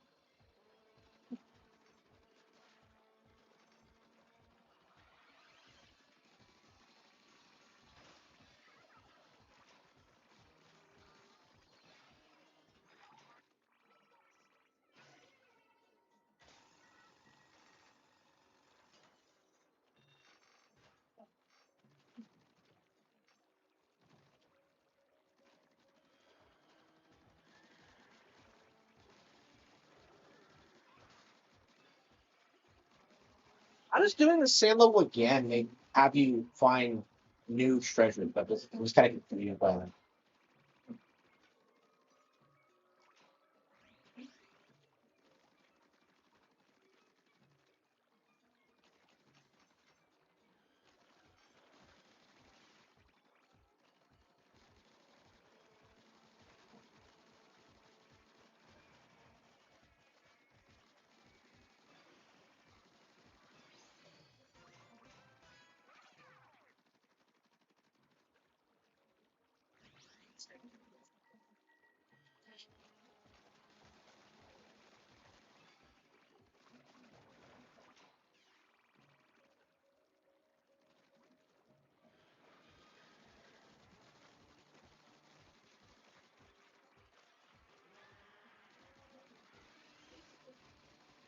I want to see. I want my life to live.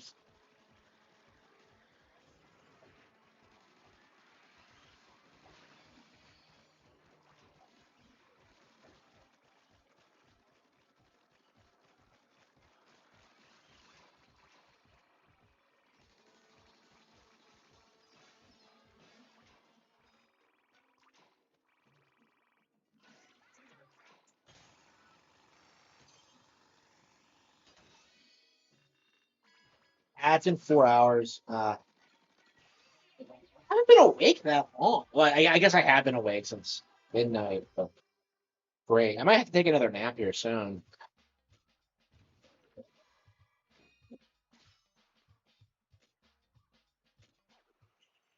I mean, I wanted to get like a review out before I went to bed. I guess I could just wait till tomorrow.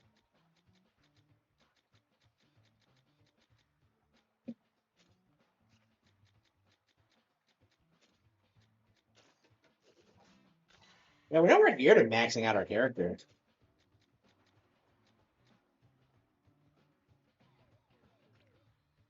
Oh, damn. We have everything we need to upgrade the hideout. We just don't have the shards. Okay, got that. Okay, so you beat a stage once, and then you don't get the full time.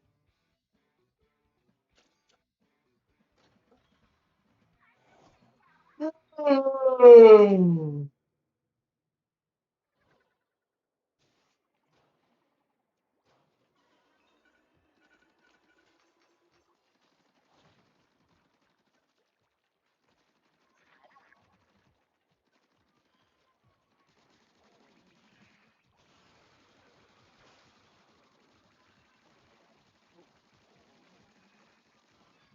Pokemon.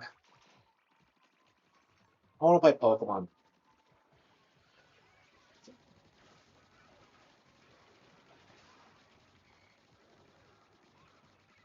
Yeah, this game came out at the worst possible time because like all I want to do now right now is like play Persona 4, and I'm just like I didn't get to play it today because of this. Well, I think going forward we'll probably play this a bit more casually. This is just a first time stream. Uh,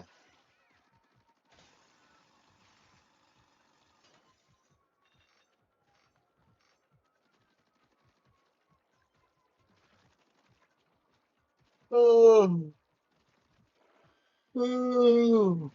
I have to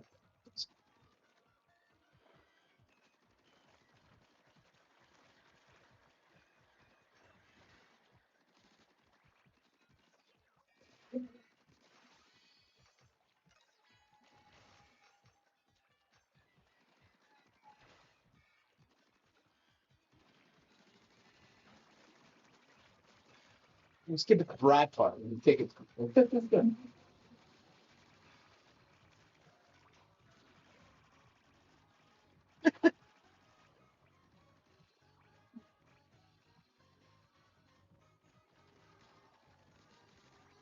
Yeah,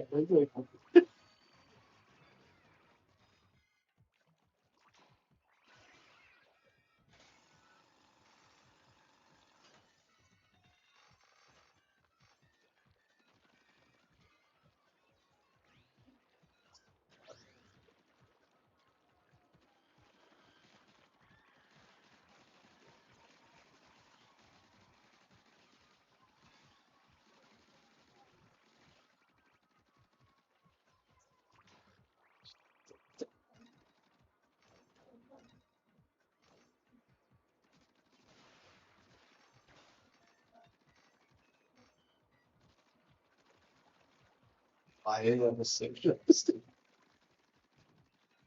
I'm skipping the black now.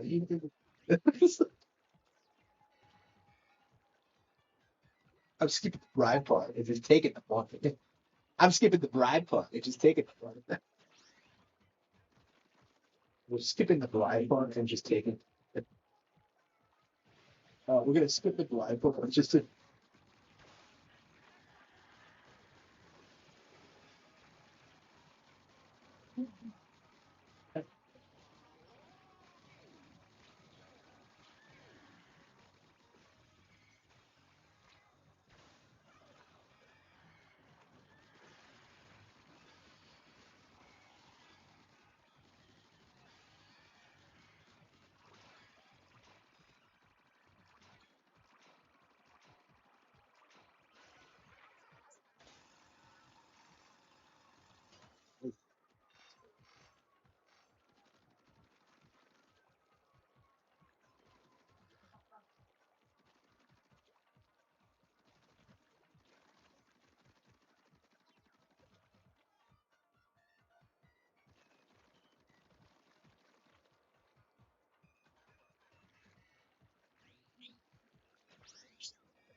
Oh yeah, the socialist.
Yeah, yeah.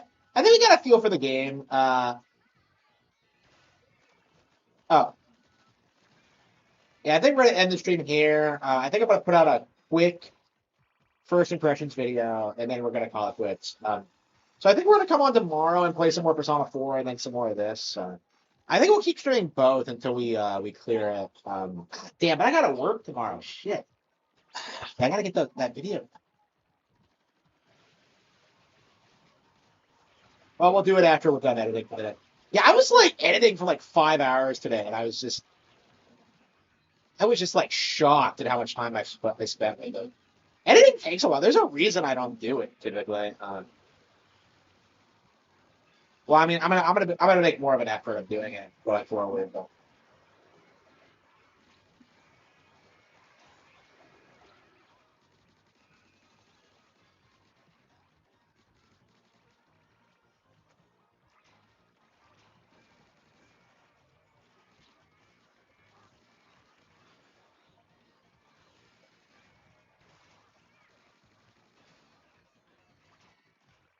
Yeah, there's nothing.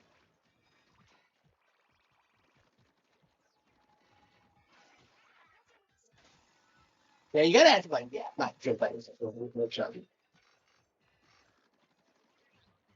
Other than that, like, I'm not interested.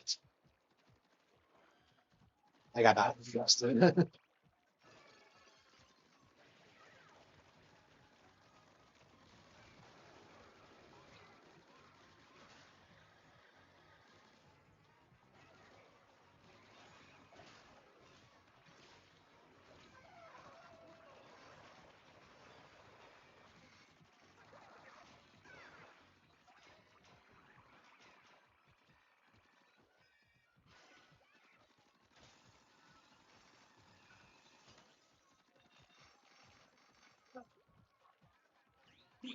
Yeah, we're gonna skip the blindfold and just take them. Well, we're gonna skip the blindfold and just take them.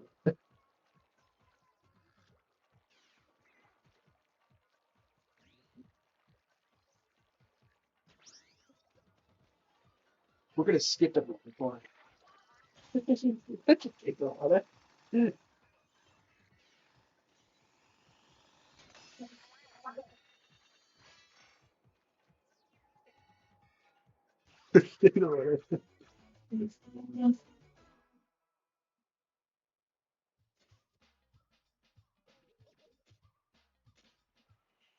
Okay. Yeah, we'll take a nap and we'll come back on tomorrow. I'll have to work a little bit. I want to do a little as much as possible every day. Uh,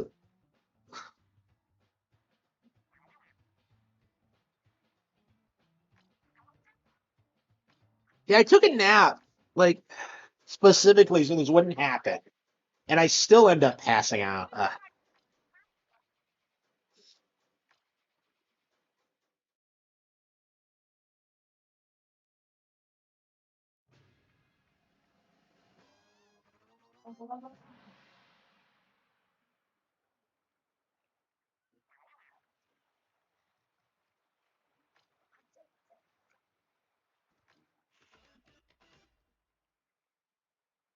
Okay, okay.